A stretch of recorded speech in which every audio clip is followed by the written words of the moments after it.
ایک لفظ ہے جس کو ہم بارہا استعمال کرتے ہیں، وہ لفظ ہدایت ہے۔ اگر کوئی شخص اللہ کو چھوڑ کر اللہ کے غیر کی عبادت کرتا ہے تو کہتے ہیں دعا کرو اللہ اس کو ہدایت دے۔ اگر کوئی مسلمان ہو کر نماز نہیں پڑھتا ہے تو کہتے ہیں دعا کرو اللہ اس کو ہدایت دے۔ رمضان کا مہینہ ہے، اگر آدمی بلا کسی عذر کے روزہ نہیں رکھتا ہے تو کہتے ہیں کہ دعا کرو اللہ اس کو ہدایت دے۔ اگر کوئی شخص صاحب نصاب ہو کر زکوٰۃ ادا نہیں کرتا ہے تو کہتے ہیں کہ دعا کرو اللہ اس کو ہدایت دے۔ اگر کوئی صاحب استطاعت ہو کر حج نہیں کرتا ہے تو کہتے ہیں کہ دعا کرو اللہ اس کو حج کی ہدایت دے۔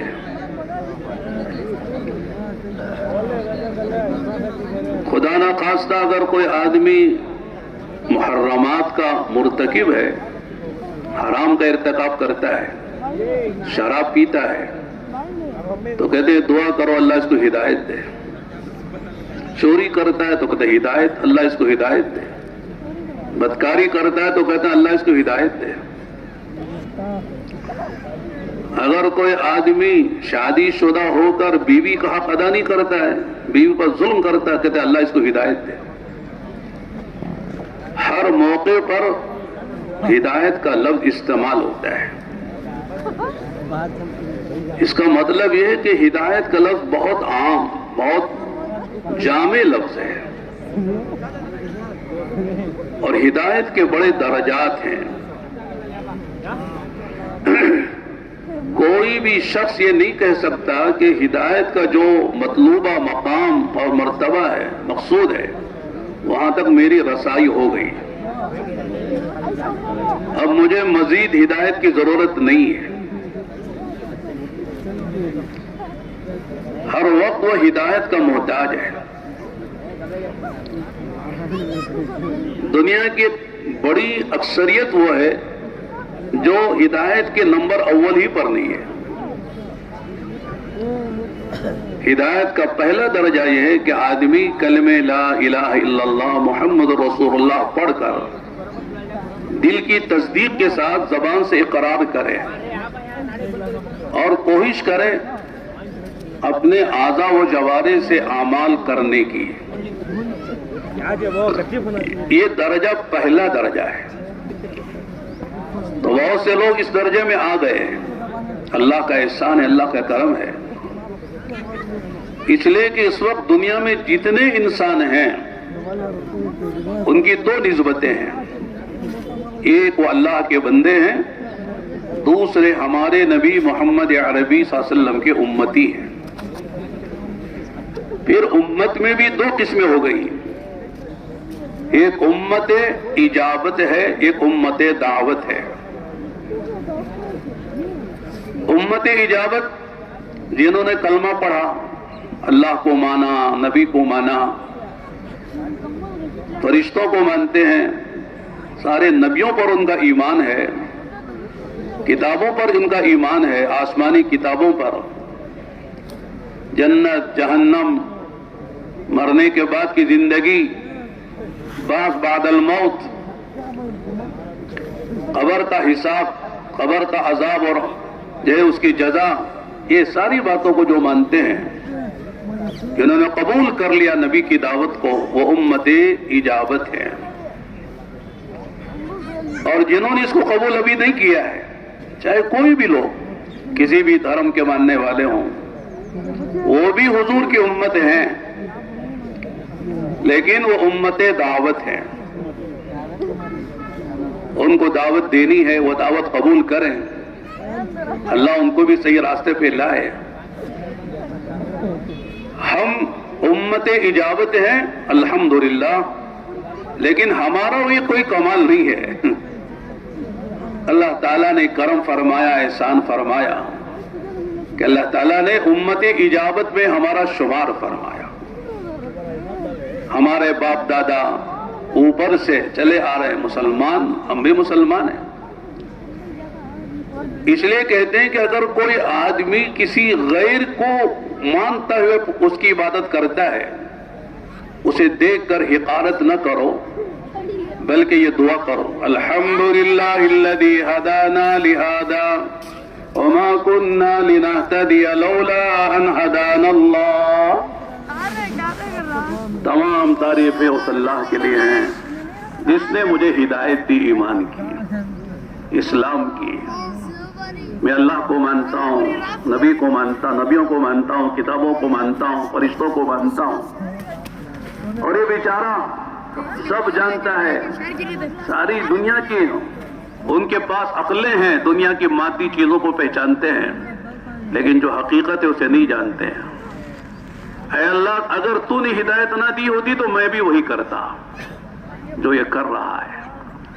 الحمدللہ الذی ہدانا لہذا وما كنا لنهتدی لولا ان ہدانا اللہ. ساری تعریف اللہ کے لیے ہے جس نے ہم کو رہنمائی دے دی، ہدایت دے دی. اگر اس کی ہدایت نہ ہوتی تو ہم بھی ہدایت پر نہ ہوتے.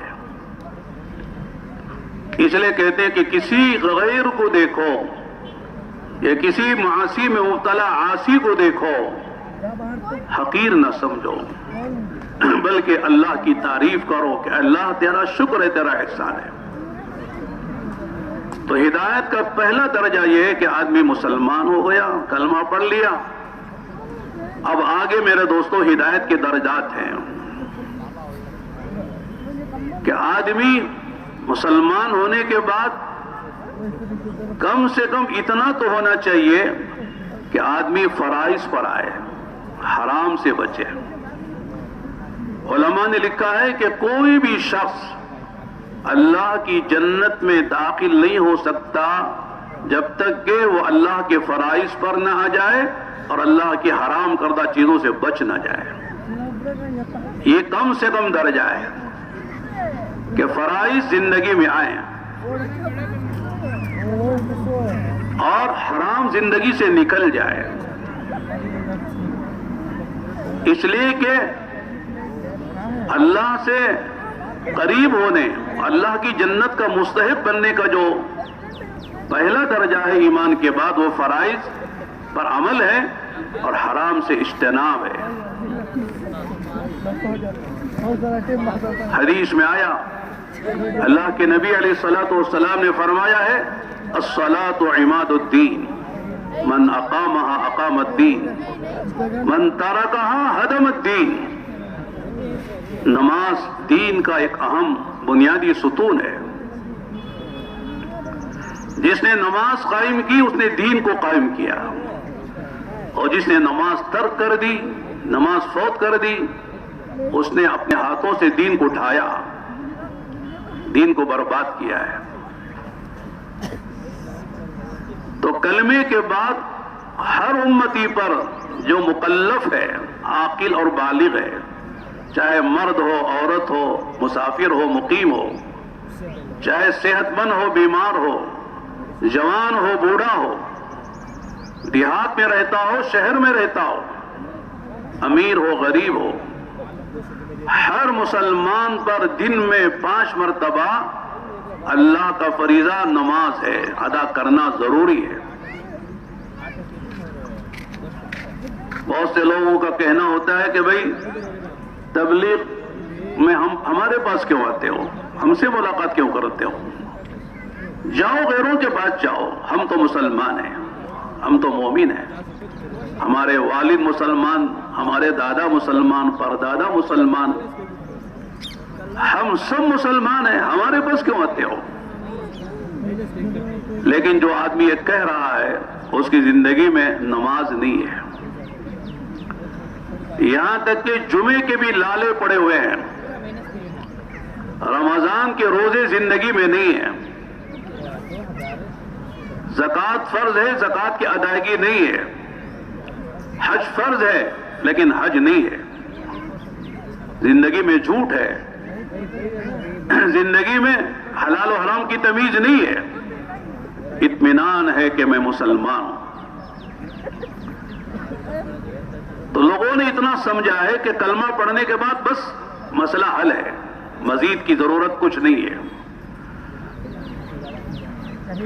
کلمہ لا الہ الا اللہ محمد رسول اللہ پڑھنے کا مطلب اگر لوگ سمجھ جاتے تو پھر میرے دوستو دین پر چلنا آسان ہو جاتا۔ مکے کے لوگوں نے اللہ کے نبی نے صرف اتنا کہا تھا کہ یا ایھا الناس قولوا لا الہ الا اللہ تفلحوا، لوگوں کہو لا الہ الا اللہ کامیاب ہو جاؤ۔ تو کہنے میں کیوں ان کو کیا رکاوٹ تھی، کیوں نہیں کہا؟ دو لفظ تھے، پڑھ لیتے، ضرورت نہیں تھی لڑنے کی، مخالفت کی، اور عہد میں، بدر میں، خندق میں آنے کی۔ کلمہ پڑھ لیتے، مسئلہ حل ہو جاتا۔ لیکن وہ جانتے تھے اس کلمے کے پیچھے بڑی زندگی کو بدلنا پڑے گا، اپنی آزادی کو چھوڑنا پڑے گا۔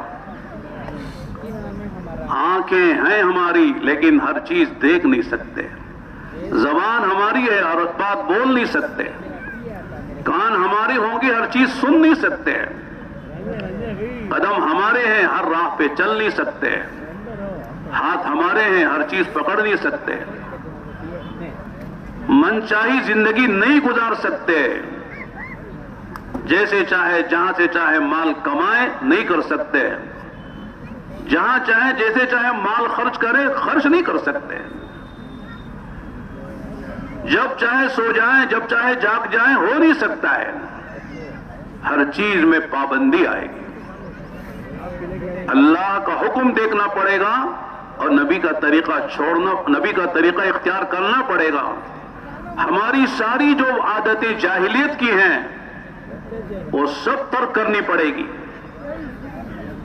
اس کلمے کے اندر یہ ساری باتیں ہیں، منمانی، جی چاہی سب چھوڑنی پڑے گی اور رب چاہی اختیار کرنی پڑے گی، اور اس نبی کی طریقے پہ زندگی گزارنی پڑے گی۔ وہ سمجھتے تھے کہ ہماری انا پہ ضرب پڑے گی، ہماری خواہشات پہ ضرب پڑے گی، اس لیے انہوں نے آسانی سے کلمہ نہیں پڑھا، اس لیے کہ وہ عربی تھے، وہ جانتے تھے سارے معبودوں کو چھوڑنا پڑے گا، سارے یقین دلوں سے نکالنے پڑیں گے، ایک رب کی عبادت کرنی پڑے گی، ایک ہی خدا کے سامنے سجدہ، ایک ہی اللہ کے گھر کا طواف، اور ساری پابندیوں کے ساتھ۔ ان کے علم میں بات تھی، اس لیے انہوں نے کلمہ پڑھنا، کلمہ آسانی سے نہیں پڑھ سکے، لہذا لڑنے کے لیے آئے، مرنے کے لیے آئے، کٹ گئے، مخالفتیں کی۔ کلمے کے معنی کو تقریباً وہ جانتے تھے۔ تو دوستو، بزرگوں اور بھائیوں، ہدایت کا جو لفظ ہے بہت جامع لفظ ہے۔ آدمی کلمہ پڑھنے کے بعد ہدایت کے پہلے درجے پر آ گیا، ابھی اس کلمے کو اندر اتارنا پڑے گا، اس کی محنت کرنی پڑے گی۔ ایک تو ہے کہ آدمی اسلام میں داخل ہوتا ہے، اور دوسرا ہے کہ اسلام اپنے اندر آئے۔ آنکھوں سے وہ دیکھے جس کو دیکھنے کا حکم کیا گیا ہے، کانوں سے وہ سنے جس کو سننے کا حکم کیا گیا ہے، زبان سے وہ بولے جس کے بولنے کا حکم کیا گیا ہے۔ آدمی ان راہوں پہ چلے جس پہ چلنے کا حکم ہے، ہاتھوں سے وہ کرے جس کو ہاتھوں سے پکڑنے کا، لینے کا حکم ہے۔ تو اس کا مطلب ہے کہ ہدایت پر ہے، آنکھوں میں ہدایت ہے، کانوں میں ہدایت ہے، زبان میں ہدایت ہے، آدمی کے کمائی میں، تجارت پہ ہدایت ہے۔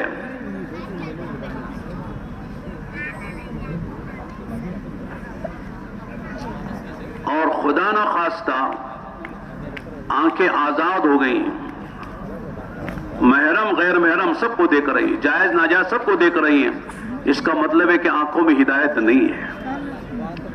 زبان ہر وہ بات بول رہی ہے جو بولنا چاہیے, نہیں بولنا چاہیے. تو مطلب ہے کہ ابھی زبان میں ہدایت نہیں ہے. کانوں سے ہر بات آدمی سن رہا ہے, غیبتیں بھی سن رہا ہے, گانے بھی سن رہا ہے, مختلف چیزیں لایانی بھی سن رہا ہے, تبھی کانوں میں ہدایت نہیں ہے. آدمی کمائی کر رہا ہے دکان پر بیٹھ کر, حلال و حرام کی تمیز نہیں ہے. جھوٹ بول کر, خیانت کے ساتھ, ڈنڈی مار کر, کم تول ناپ کر, مال میں ملاوٹ کر کے کاروبار کرتا ہے, سودی کاروبار کرتا ہے, رشوت دیتا ہے, لیتا ہے. اس کا مطلب ہے کہ ملازمت میں, تجارت میں ہدایت نہیں ہے. اذان ہو گئی, نماز کے لیے نہیں آتا ہے, نماز فوت ہو جاتی ہے, قضا ہو جاتی ہے, اس کا مطلب یہ ہے کہ ابھی ہدایت پوری نہیں ہے. ہدایت کا تعلق آدمی کی ساری زندگی سے ہے. اور ذرا اس سے آگے بڑھتے ہم. دل میں کسی کے بارے میں کینہ ہے, حسد ہے, کسی کے پاس اللہ کی نعمت کو دیکھ کر جلن اور حسد ہے. آدمی کے اندر حب جاہ ہے, حب مال ہے, اعجاب بالنفس ہے, خود بینی ہے. یہ بھی اگر بیماریاں ہیں تو ہدایت دل میں پوری نہیں ہے. ہر آدمی ہر وقت اپنا جائزہ لے سکتا ہے کہ میرے اندر ہدایت کس درجے کی ہے. جب ہدایت آ جاتی ہے تو میرے دوستو آدمی میں تکبر کے بجائے تواضع آتی ہے. آدمی کے اندر بجائے بخل کے سخاوت آتی ہے. آدمی کے اندر تعلی کے بجائے آدمی کے اندر شکر کے جذبات پیدا ہوتے ہیں. جزا فضا کے بجائے آدمی میں صبر آتا ہے. آدمی کے اندر اخلاق آ جاتے ہیں. آدمی میں کی زبان میں مٹھاس آ جاتی ہے. آدمی ہر ایک کا خیرخواہ بن جاتا ہے. یہ ہدایت کی علامتیں ہیں. آدمی کے اندر فکر آخرت پیدا ہوتا ہے. کوئی بھی دین کا کام رہ گیا, مثال کے طور پر نماز کی تکبیر اولیٰ فوت ہو گئی تو آدمی کو غم ہوتا ہے کہ میری آج تکبیر اولیٰ فوت ہو گئی. ہم نے پڑھا اور سنا ہے, حضرت مولانا یوسف صاحب رحمۃ اللہ علیہ فرمایا کرتے تھے, اگر آدمی کو تکبیر اولیٰ صف اول اور تکبیر اولیٰ کی فضیلت کا علم ہو, یقین ہو, استحضار ہو, تینوں باتیں ضروری ہیں. علم بھی ہونا چاہیے, یقین بھی ہونا چاہیے, اس کا استحضار بھی ہونا چاہیے. تو آدمی اس کا اہتمام کر رہا تھا اور اتفاق سے کبھی اس کی تکبیر اولیٰ فوت ہو گئی, آنکھ لگ گئی, غفلت ہو گئی, تکبیر اولیٰ کے ساتھ نماز نہیں پڑھ سکا. فرمایا اسے اتنی تکلیف اور رنج اور غم ہوگا.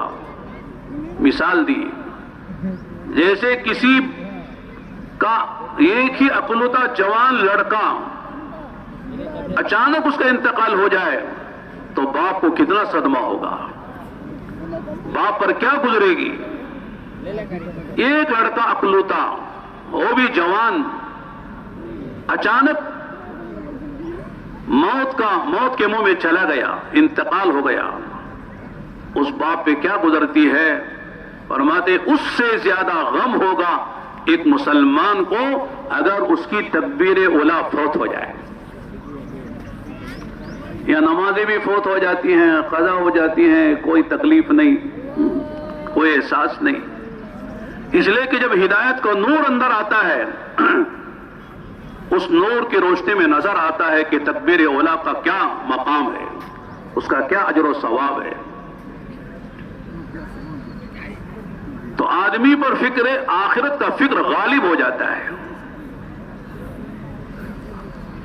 اور دنیا مغلوب ہو جاتی ہے، دنیا کی محبت مغلوب ہو جاتی ہے، اللہ اس کے رسول اور دین کی محبت غالب ہو جاتی ہے۔ آدمی بجائے چیزوں کے اعمال کی طرف متوجہ ہوتا ہے۔ مثال کے طور پر اتنا بڑا اجتماع ہو رہا ہے، باہر بازار بھی لگا ہوگا، اگر آدمی کے اندر ہدایت کا نور ہے تو وہ کسی عمل کو چھوڑے گا نہیں۔ نماز کا اہتمام، بیانات کے سننے کا اہتمام، تہجد کا اہتمام، دعاؤں کا اہتمام، اللہ کے پاک کلام کی تلاوت کا اہتمام، اپنے اوقات کی حفاظت کا اہتمام، صبح و شام کی تسبیحات کے پورا کرنے کا اہتمام، میرے ذریعے سے کسی اللہ کے بندے کی خدمت ہو جائے، اس کی دعا مل جائے، اس کا اہتمام، یہ ساری فکر کے ساتھ وقت گزارے گا۔ اگر اعمال کا شوق ہے، آخرت کا فکر ہے، ورنہ چیزوں کا غلبہ ہے، چیزوں کی محبت ہے، کہ چلو وہاں بازار میں جا کر کچھ چیز، بنگلور آئے ہیں تو کچھ چیز خرید کر جائیں، گھر والوں کو دکھانا یہ چیز بنگلور سے لے کر آئے، بنگلور میں چیز سستی ملتی ہے، فلاں چیز سستی ملتی ہے، بہت اچھی ملتی ہے، تو بجائے اجتماع میں جو مذاکرے ہوئے ہیں، جو بیانات ہوئے ہمارے بڑوں کے، اس کا مذاکرہ گھر والوں سے کرنے کے، آدمی گھر والوں کو چیزیں لے جا کر دیتا ہے۔ جیسے حج کے موقع پر ہمارے عرب حضرات کہتے ہیں، یہاں ہدایت لینے کے لیے آئے ہو، ہدایہ لے کر نہ جاؤ۔ یہ ہدایت کا مرکز ہے، ہدایہ کا نہیں ہے۔ ہدیے ہر جگہ مل جائیں گے، چیزیں ہر جگہ مل جائیں گی، یہ مرکز ہدایت ہے، یہاں سے ہدایت لے کر جاؤ۔ تو اجتماع کے موقع پر میرے دوستو جو مذاکرے ہوں گے وہ ہدایت کے مذاکرے ہوں گے، اور ہر آدمی اپنا جائزہ لے کہ میں ہدایت کے کس مقام پر ہوں، کس سطح پر ہوں۔ اگر مجھ پر حالات آتے ہیں تو میں مخلوق کی طرف متوجہ ہوتا ہوں یا خالق کی طرف متوجہ ہوتا ہوں؟ میں اسباب کا سہارا لیتا ہوں یا مسبب الاسباب کا سہارا لیتا ہوں؟ بچہ بیمار ہو گیا، فوراً ڈاکٹر ذہن میں آتا ہے یا دعا ذہن میں آتی ہے، صدقہ ذہن میں آتا ہے؟ حدیث میں آتا ہے کہ اپنے بیماروں کا علاج صدقے سے کرو، صدقے سے بلائیں ٹل جاتی ہیں، آئی ہوئی بلائیں وہ واپس چلی جاتی ہیں۔ اگر میرا ذہن، بچہ بیمار ہو گیا، فوراً دعا کی طرف ذہن منتقل ہوتا ہے، 2 رکعت نماز پڑھ کے دعا کی توفیق ہوتی ہے تو ہدایت ہے، صدقے کی توفیق ہوتی ہے تو ہدایت ہے۔ اگر نہیں، بھئی فلاں ڈاکٹر، فلاں حکیم، فلاں عامل، اگر یہ ذہن میں آتا ہے تو مطلب ہے کہ ابھی کمی ہے۔ فوراً اللہ کی طرف متوجہ ہو جانا یہ مومن کی شان ہے۔ جو بھی حال آئے، اگر ہمارا ذہن و دماغ اللہ کی طرف، اعمال کی طرف، جو بتائی حدیثوں میں جو اس کے حل بتائے گئے ہیں، اگر اس کی طرف متوجہ ہو رہا ہے اور عملاً اسے کر رہے ہیں، اس کا مطلب ہے کہ اللہ تیرا احسان ہے کہ ہدایت کا ایک نور میرے دل میں آئے، صحیح رہنمائی ہو رہی ہے۔ اگر خدا نہ خواستہ وہ اعمالی ذہن میں نہیں ہے، اس پر یقین بھی نہیں ہے، عمل بھی نہیں ہے، صرف مادی چیزوں پر، اسباب پر ذہن جاتا ہے، اس کا مطلب ہے کہ ابھی ہدایت کا وہ نور جو مطلوب ہے وہ نہیں ہے، کمی ہے۔ جو بھی حال ایمان والے پر آئے، فرمایا فَفِرُّوا إِلَى اللَّهِ، بھاگو اللہ کی طرف، رجوع کرو اللہ کی طرف۔ حضرت موسیٰ علیہ السلام کا قصہ قرآن میں بے شمار جگہ ہے، خاص طور سے جب بنی اسرائیل کو لے کر فرعون اور فرعونیوں سے بچنے کے لیے اللہ کے حکم سے چلے ہیں، سامنے دریائے قلزم آتا ہے، پیچھے فرعون تعاقب کرتے ہوا جاتا ہے۔ بنی اسرائیل کو بھی ہدایت کا مقام حاصل نہیں تھا، وہ کہتے ہیں یا موسیٰ انا لمدرکون، ہاں موسیٰ ہم تو مارے گئے، پکڑے گئے، کہاں لا کے پھنسا دیا، کہتے ہیں نا تبلیغ میں لگ کے کہاں پھنسا دیا، چلے میں لگ کے کہاں لگا دیا، موسیٰ کہاں لا کے پھنسا دیا، ہم تو مارے گئے، پکڑے گئے۔ کم سے کم فرعون کے پاس رہتے، غلامی ہی صحیح، جیتے تو صحیح، یہاں تو موت نظر آ رہی، آگے جائیں گے تو دریا ہے، ڈوبیں گے، مریں گے، پیچھے دیکھ لو فرعون لاؤ لشکر کے ساتھ آ رہا ہے، کہاں بھاگے؟ نبی ہدایت کے ایمان کے اعلیٰ مقام پر ہوتا ہے، نبی کی نظر ہمیشہ اللہ پر ہوتی ہے، وہ جانتے ہیں اللہ محیی بھی ہیں ممیت بھی ہیں، موت بھی اللہ ہی کے ہاتھ میں ہے، زندگی بھی اللہ کے ہاتھ میں ہے، اللہ علی کل شیء قدیر ہے، فعال لما یرید ہے، ہر چیز پر قادر ہیں، اور جو چاہے جب چاہے جیسے چاہے کرنے پر قادر ہیں۔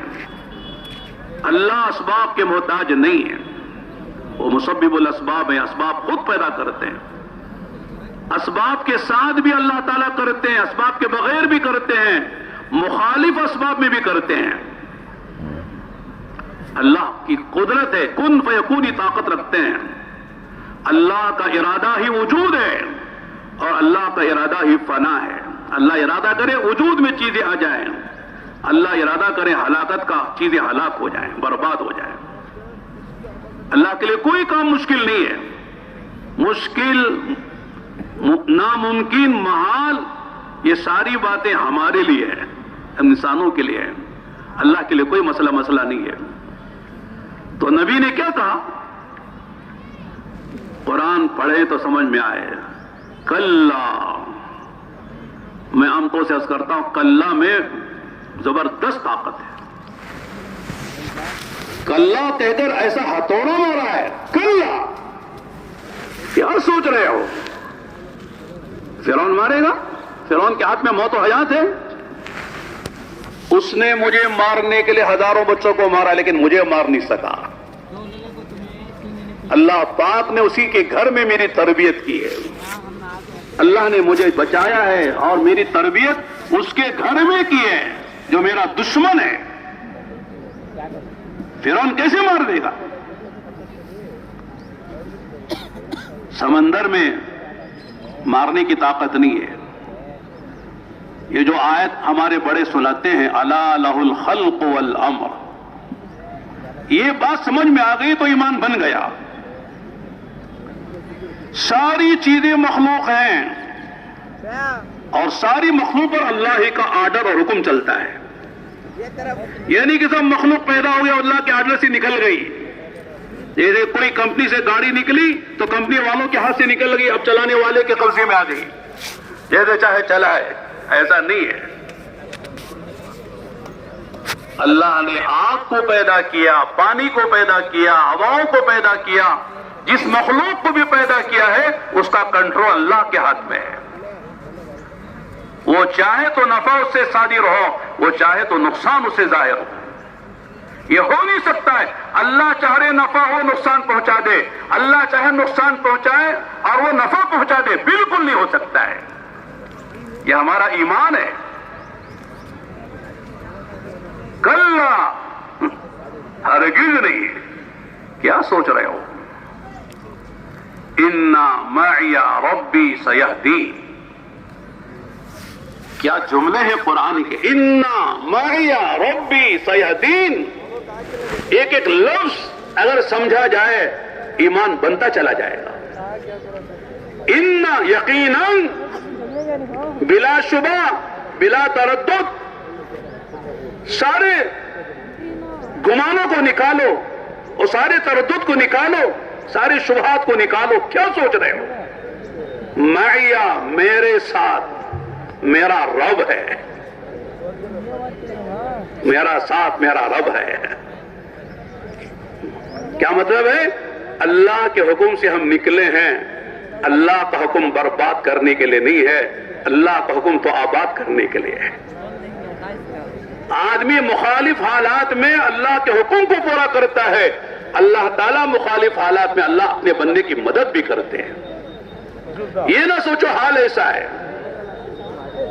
کل ہم نے سنا کہ ہم حال کے بندے نہیں ہیں، امر کے بندے، اللہ کے حکم کے بندے ہیں۔ حالات نہیں دیکھیں گے، حال یہ ہے وہ ہے۔ حال میں اللہ کا حکم کیا ہے، نبی کا طریقہ کیا ہے، یہ دو ہی باتیں دیکھنی کی ہے۔ حال ٹل جائے گا، حال گزر جائے گا۔ جیسے بچے تھے، جوان ہوئے، بوڑھے ہوئے، زندگی ہے، موت، صحت ہے، بیماری، سردی ہے، گرمی، یہ حالات بدلتے رہتے ہیں۔ فرمایا کہ اس طرح حالات بدلیں گے، کبھی خوشی، کبھی غم، کبھی صحت، کبھی بیماری، کبھی اطمینان، کبھی خوف، یہ سارے حالات ہیں۔ ان حالات میں کرنا کیا ہے؟ ان حالات میں اللہ کے نبی کا کیا طریقہ ہے؟ ان معی ربی، میرے ساتھ میرا رب ہے۔ کیا کرے گا؟ سیہدین۔ علماء ہے ماشاءاللہ مجمع میں وہ جانتے ہیں سین اور صوفہ کا فرق۔ سوف یہدین نہیں کہا کہ تھوڑی دیر میں آئے گی مدد، رہنمائی آئے گی، بلکہ ابھی دیر نہیں لگے گی۔ سین قریب کے لیے آتا ہے، صوفہ بعید کے لیے آتا ہے۔ مستقبل قریب کے لیے سین کا لفظ استعمال ہوتا ہے عربی میں، مستقبل بعید کے لیے صوفہ کا لفظ استعمال ہوتا ہے۔ سیہدین، ابھی میرا رب مجھے راہ دکھائے گا۔ کیا ہونے والا ہے وہ اللہ جانتا ہے، کیا ہوگا وہ بھی اللہ جانتا ہے، کیا کرنا وہ بھی اللہ بتاتا ہے۔ گھبراؤ نہیں، ڈرو نہیں، پریشانی کی کوئی بات نہیں ہے۔ کیا ایمان ہے، یہ ہدایت کا نور ہے۔ جو اللہ کو جانتا ہے میرے دوستوں اور اللہ سے ڈرتا ہے، وہ کسی سے نہیں ڈرتا ہے۔ جو اللہ کو جانتا نہیں جسے جاننا چاہیے، اللہ سے ڈرتا نہیں جسے ڈرنا چاہیے، وہ سب سے ڈرتا ہے۔ یہاں تک کہ بلی بھی اگر سامنے سے گزر جائے کہتا بھائی کام نہیں ہوگا، چلو واپس۔ بلی گزر گئی، ماشاءاللہ کتنا بڑا یقین کا آدمی ہے، بلی سے بھاگ گیا، ڈر کے بھاگ رہا ہے، واپس ہو رہا ہے۔ گھر سے دیکھا کہ اوپر جو ایک الو بیٹھا ہے، الو جانتے کسے بولتے؟ ہماری زبان میں ہماری گگو بولتے، گگو، اور اس کا اصل اردو میں الو ہے، عربی میں بوم بولتے ہیں اس کو۔ اگر وہ الو بوم اور الو جو ہے گگو اگر گھر پہ بیٹھ گیا کہتے بھئی اب گھر خالی کرنا پڑے گا، الو بیٹھ گیا ہے، اب گھر اجڑ جائے گا۔ کیا یقین ہے؟ الو سے کیا ہوتا ہے، گگو سے کیا ہوتا ہے، بوم سے کیا ہوتا ہے؟ تو اس کا مطلب یہ ہے کہ ان کے ہاتھ میں ہماری قسمت آ گئی۔ ہمارے اکابر علماء فرماتے ہیں چیزوں سے اور جانوروں سے کوئی بھی نہ اچھی قسمت وابستہ ہے نہ بری۔ فرماتے اصل مسئلہ برکتوں نحوستوں کا جو مسئلہ ہے وہ اعمال سے ہے۔ اگر کسی کے گھر میں فجر کی نماز ایک آدمی بھی نہیں پڑھتا ہے، وہ گھر میں نحوست ہے۔ اگر کوئی آدمی جھوٹ بول کے کماتا ہے تو نحوست ہے، بے برکتی ہے۔ اعمال کی نحوستیں برکتیں ہوتی ہیں، چیزوں سے نہیں، جانوروں سے نہیں، پرندوں سے نہیں۔ یہ زمانے جاہلیت کی باتیں ہیں، جب نور نہیں تھا ایمان کا، ہدایت کا، اس وقت لوگ یہ کہا کرتے تھے۔ تو حضرت موسیٰ علیہ السلام نے کہا ان معی ربی سیہدین۔ حالانکہ موسیٰ علیہ السلام بھی دیکھ رہے ہیں، آگے بھی موت کا منظر ہے، پیچھے بھی موت کا منظر ہے، لیکن وہ جانتے تھے موت حیات کا مالک اللہ ہے، راہ بتائے گا۔ ہمارے حضرت مولانا عمر صاحب رحمۃ اللہ علیہ، اللہ حضرت کی قبر کو نور سے منور فرمائے، بہت عجیب انداز سی بات ہوتی تھی ایمان یقین کی۔ تو یہ بات کہتے ہوئے فرمایا محیی اور ممیت صرف اللہ کی ذات ہے، مارنے والا جلانے والا اللہ ہے. کوئی نہ مار سکتا نہ جلا سکتا ہے. مثال دے کے مردہ فرمایا ہمارے ہاں بمبئی میں ایک آدمی اپنی زندگی سے مایوس ہو کر کسی وجہ سے خودکشی کرنے کے لیے 10-12 مالے کی بلڈنگ سے نیچے کودتا ہے. لوگ خودکشی کرتے ہیں, خودکشی حرام ہے سب جانتے ہیں, لیکن آدمی کبھی کر لیتا ہے. کوئی حالات ایسے ہوتے ہیں. تو حضرت فرماتی کہ اوپر سے کودنے والا جب کودا ہے تو ایک آدمی اپنے کسی کام سے نیچے گزر رہا تھا, اس پر یہ گرتا ہے اور جس پر گرتا ہے وہ مرتا ہے اور یہ اٹھ کر بھاگتا ہے. جس کا ارادہ مرنے کا تھا اللہ نے اسے بچا لیا, اور جو جینے کے لیے جا رہا تھا اللہ نے اس کی طرف موت منتقل کر دی. کہتے ہیں مارنے جلانے والا اللہ ہے, گھبراؤ نہیں, ڈرنے کی کوئی بات نہیں ہے. تو اللہ نے کیا فرمایا, موسیٰ بس ایک کام کرنا, جس لاٹھی کو ہم نے تمہارے حوالے کیا ہے نیچے ڈالے تو اژدہا, پکڑو تو لاٹھی. ہزاروں اژدہوں کو اس نے نگل لیا ہے, چنانچہ اس لاٹھی کو مارو سمندر پہ. سمندر پہ مارنا سمجھ میں آتا ہے؟ پانی کا کیا قصور ہے بھائی, پانی پہ مارنے سے کیا ہوگا. اس لیے ہمارے ہاں بڑے فرماتے ہیں آدمی عقل کو نہ لڑائے, اللہ کے حکم کو پورا کرے. اس لیے کہ شریعت ہماری نقل پر ہے, عقل پر نہیں ہے. سمجھ میں آئے تو کریں گے ورنہ نہیں کریں گے, ایسا نہیں ہے.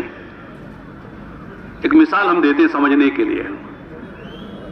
ہمارے یہاں تو سردی تو ہے نہیں, سردی تو ماشاء اللہ وادی میں ہے, دلی میں ہے, بہار میں ہے, یو پی میں ہے. ہمارے یہاں کا سردی ہے, لیکن لوگ سردی میں خاص طور سے موزے پہنتے ہیں. آپ لوگوں نے موزے پہنے ہوں گے, چمڑے کے موزے. اس کے مسائل بھی معلوم ہوں گے. مقیم ہوتے 3 دن 3 رات مسا کر سکتا ہے, اور مسافر 3 دن 3 رات مسافہ کر, مقیم جو 24 گھنٹے مسافہ کر اس پر جو مسا کر سکتا ہے. اب آپ جو مسا کرتے ہیں وہ کہاں کرتے ہیں؟ نیچے کے اوپر. اوپر کیسے میں کرتے ہیں؟ تلوے میں کرتے ہیں. ارے بولو نا, اوپر کرتے ہیں نا, لیکن کہاں کرنا چاہیے؟ عقل کیا کہتی ہے بولو؟ مٹی لگتی ہے, گندگی لگتی ہے, نیچے لگتی ہے. تو عقل میری کہتی ہے نیچے کرو, اور شریعت کہتی ہے کہ اوپر کرو. اگر کوئی آدمی عقل پر عمل کرتے ہوئے نیچے کرے گا تو وضو ہی نہیں ہوگا. مسا نہیں تو وضو نہیں, وضو نہیں تو نماز نہیں, وضو نہیں تو طواف نہیں. عقل پر عمل کرنے کی وجہ سے کتنا نقصان ہوا ہے. اگر عقل کو آپ بالائے طاق رکھیں, شریعت جو کہے اسے کریں. اوپر مسا کر لیا, 3 انگلیوں کے بقدر اپنی کھینچ لیا, ہاتھ بھگا کر مسا ہو گیا آپ کا. وہ ہے کہ آپ نے پیر دھو لیے. آپ اس وضو سے ماشاءاللہ ساری عبادتیں کر سکتے ہیں جو وضو کے ساتھ کی جاتی ہیں. تو معلوم ہے کہ شریعت جو ہے وہ عقل کی بنیاد پر نہیں ہے. شریعت کا ہر مسئلہ عقل میں آنا ضروری نہیں ہے. ہماری عقل کتنی ہے, پدی کا شوربہ کہ میری عقل میں نہیں آتا اس لیے میں نہیں کرتا. ہمارے حضرت مولانا یہ کی بات یاد آئی, مولانا عمر صاحب رحمۃ اللہ علیہ فرماتے ایک سفر میں ہم جا رہے تھے ہوائی جہاز میں, ایک ڈاکٹر صاحب میرے پہلو میں مل گئے. بات ہوئی, پتہ نہیں مسلمان تھے غیر مسلم تھے کیا تھے معلوم نہیں, لیکن حضرت نے کہا کہ ان سے گفتگو ہوئی. گفتگو کے دوران انہوں نے کہا کہ آپ لوگ جو بہت سی باتیں جو کہتے ہیں سمجھ میں نہیں آتی ہیں, کیسے مانیں؟ ہم تو وہی بات مانتے ہیں جو ہم کو نظر آتی ہے, اسی کو جو نظر نہیں آتی نہیں مانتے ہیں. کیا ہے؟ کہ آپ کہتے ہیں قبر میں آگ ہوتی ہے, قبر میں سانپ و بچھو ہوتے ہیں. کتنی قبریں ہم نے کھودی دیکھی کہ ایک بچھو نہیں ملا, ایک سانپ نہیں ملا, ایک آگ نہیں ملی. کیسے مانے ہم؟ نظر تو کبھی نہیں آیا. کتنے قبریں کھودی جاتی ہیں, ایک ایک قبر میں کئی مردے دفن ہوتے ہیں. سال 6 مہینے 2 سال کے بعد اسی قبر میں دوسرا مردہ دفن ہوتا ہے. لہذا ہم نہیں مانتے. حضرت بھی ماشاءاللہ دائی پر اللہ کھولتے ہیں. ایسی باتیں حکمت کی کھولتے ہیں کہ ہے آدمی مجبور ہو جائے ماننے پر. کہنے لگے بھائی ٹھیک ہے، اگر آپ کو بغیر دیکھے کہ آپ کوئی بات نہیں مانتے تو ہم بھی جو ہے آپ کی کچھ باتیں ہیں جو بغیر دیکھے کہ ہم بھی نہیں مانیں گے. کہتے ہیں آپ ڈاکٹر حضرات کہتے ہیں کہ آدمی کے جسم میں شوگر ہوتی ہے لیکن ہم کو نظر نہیں آ رہی ہو. آدمی کے بدن میں کہتے ہیں کہ صاحب جو آئرن ہوتا ہے لوہا، ہم کو ابھی تک نظر نہیں آیا. آدمی کے بدن میں کہتے ہیں سالٹ ہوتا ہے نمک، ہم کو نہ نمک نظر آیا، نہ شکر نظر آئی، نہ لوہا نظر آیا، ہم بھی نہیں مانتے. تو انہوں نے کہا کہ ہمارا ریسرچ ہے، آپ کو ماننا پڑے گا. تو حضرت مولانا نے کہا ہمارے نبی کا ریسرچ ہے، آپ کو بھی ماننا پڑے گا.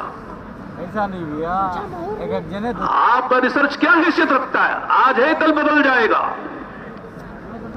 لیکن ہمارے نبی کا ریسرچ ہے. معراج میں آپ نے ساری جنت و جہنم کو دیکھا ہے، عذاب قبر کو آپ نے دیکھا ہے، اور آپ کی خبر جو ہے وہ ہماری نظر کو ہم جھٹلا سکتے ہیں، نبی کی خبر کو جھٹلا نہیں سکتے.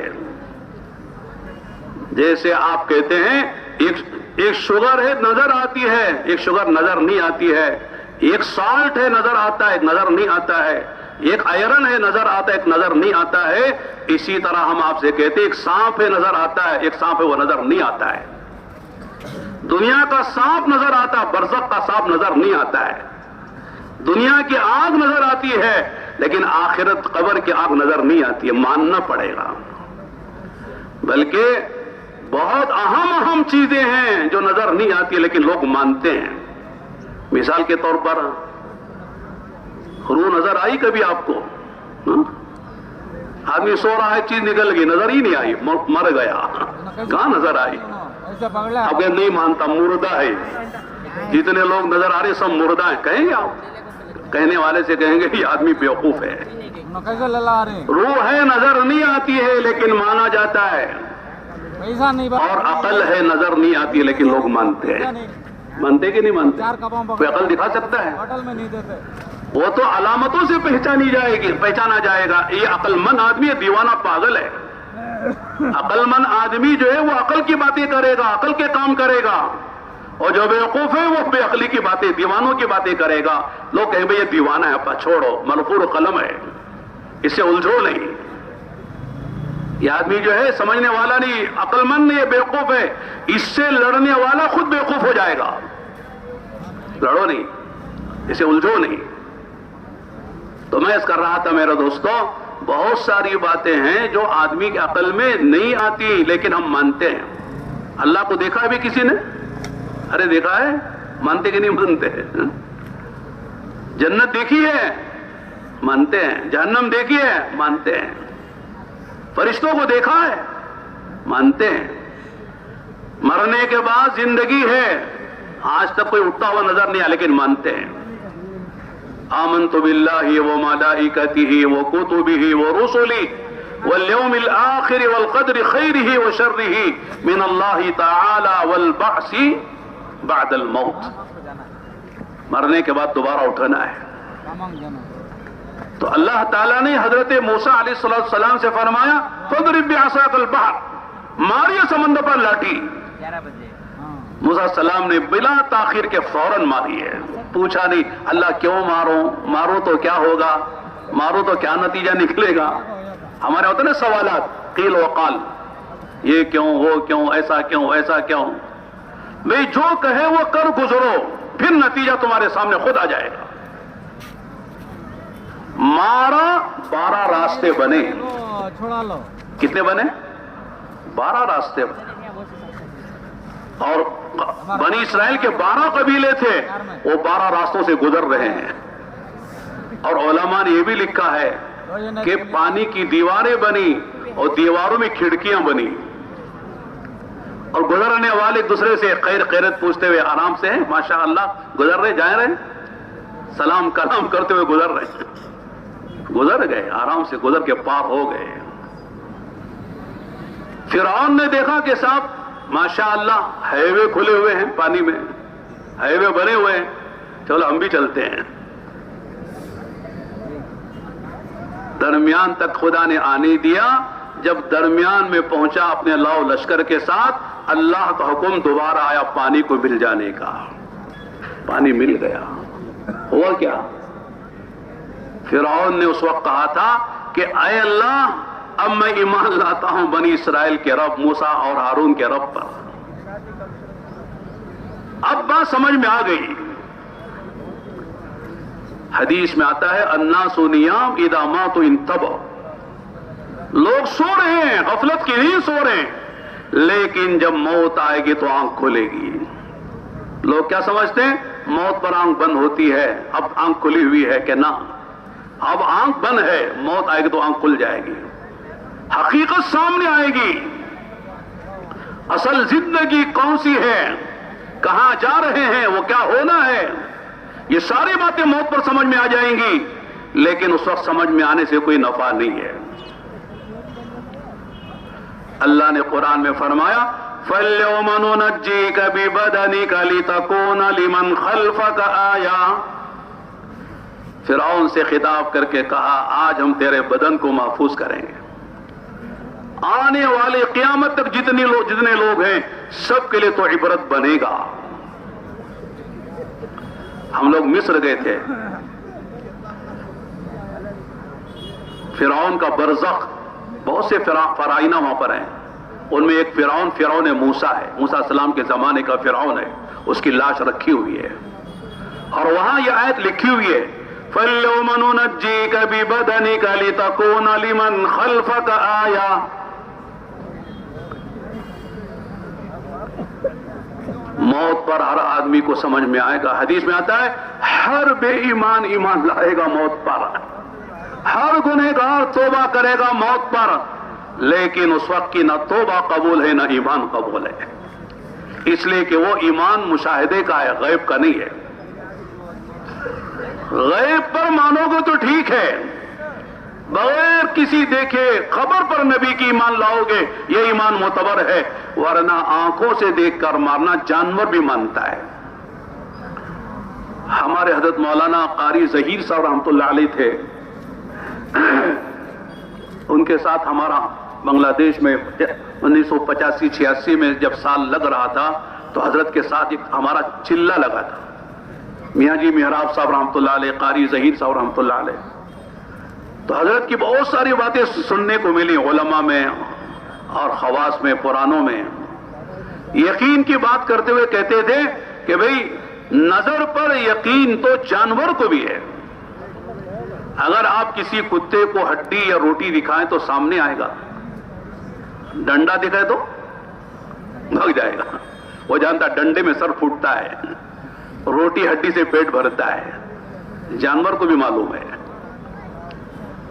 بلی دودھ کی عاشق ہے، جہاں بھی دودھ رکھو پی جانے کا خطرہ ہے، لیکن اسی بلی کے سامنے گرم گرم برتن میں کھولتا ہوا دودھ جس میں بھاپیں اٹھ رہی ہوں اس کو رکھے تو دور سے دیکھ کے سمجھے گی یہ میرے کام کی چیز نہیں ہے، حالانکہ عاشق ہے دودھ کی، ہو اسے پتا ہے کہ گرم دودھ میں منہ ڈالوں گی تو منہ جل جائے گا، کبھی دودھ پینے کے لائق نہیں رہوں گی، وہ دور سے بھاگ جائے گی۔ گدھے کے سامنے آپ گھاس رکھے تو آگے آ جائے گا، اگر گدھے کے سامنے آپ جلیں گے تو بھاگ جائے گا، والوں میں آپ جلا دیتی ہے اور گھاس سے پیٹ بھرتا ہے۔ تو مشاہدے کا اور نظر کا یقین اور ایمان تو جانوروں کو بھی حاصل ہے، اصل مطلوب غیب پر ایمان، خبر پر ایمان ہے، نبی نے جن باتوں کی خبر دی ہے اس پر ایمان لاؤ۔ تو اگر میرے دوستوں اور بھائیوں میں یاد کر رہا تھا کہ ہدایت کے درجات ہیں، ہر آدمی اپنا محاسبہ کرے، اگر میں راستے میں جاتا ہوا غیر محرم میرے سامنے آئی، اگر اس وقت قل للمؤمنین یغضوا من ابصارہم ویحفظوا فروجہم والی آیت پر عمل ہو گیا، میرے اندر آنکھوں میں ہدایت ہے۔ اگر میں غیر محرم کو دیکھ کر آنکھیں سیک رہا ہوں تو اس کا مطلب آنکھیں ہدایت سے خالی ہیں۔ ہر آدمی اپنا جائزہ لے سکتا ہے۔ کاروبار میں بیٹھ کر میں جھوٹ بول رہا ہوں اور خیانت کے ساتھ کم ناپ تول کر میں کاروبار کر رہا ہوں تو میرے کاروبار میں ہدایت نہیں ہے۔ حدیث میں آتا ہے التاجر الصدوق الامین مع الانبیاء والصدیقین والشہداء او کما قال علیہ السلام. جس تاجر میں دو صفتیں ہوں، ایک امانت داری ہو اور ایک صداقت ہو. کاروبار کیجئے، آپ اربوں خربوں کا کاروبار کیجئے، ایکسپورٹ امپورٹ کا بزنس کیجئے، لیکن صداقت و امانت کے ساتھ آپ کی تجارت ہے. کل قیامت میں اللہ تعالیٰ انبیاء، شہداء، صدیقین کے ساتھ خدا حشر فرمائیں گے. دنیا چھوڑنے کو نہیں کہہ رہے ہیں، دنیا دل سے نکالنے کو کہہ رہے ہیں. اللہ، اس کے رسول اور دین کی محبت کو، دنیا کی محبت غالب کرنے کو کہہ رہے ہیں. یہ ہدایت کی بات ہے. اذان ہو گئی، اب کوئی کام نہیں کریں گے، فوراً اللہ کے گھر میں آئیں گے. رجال لا تلہیہم تجارت ولا بیع عن ذکر اللہ واقام الصلاة وایتاء الزکاة یخافون یوما تتقلب فیہ القلوب والابصار.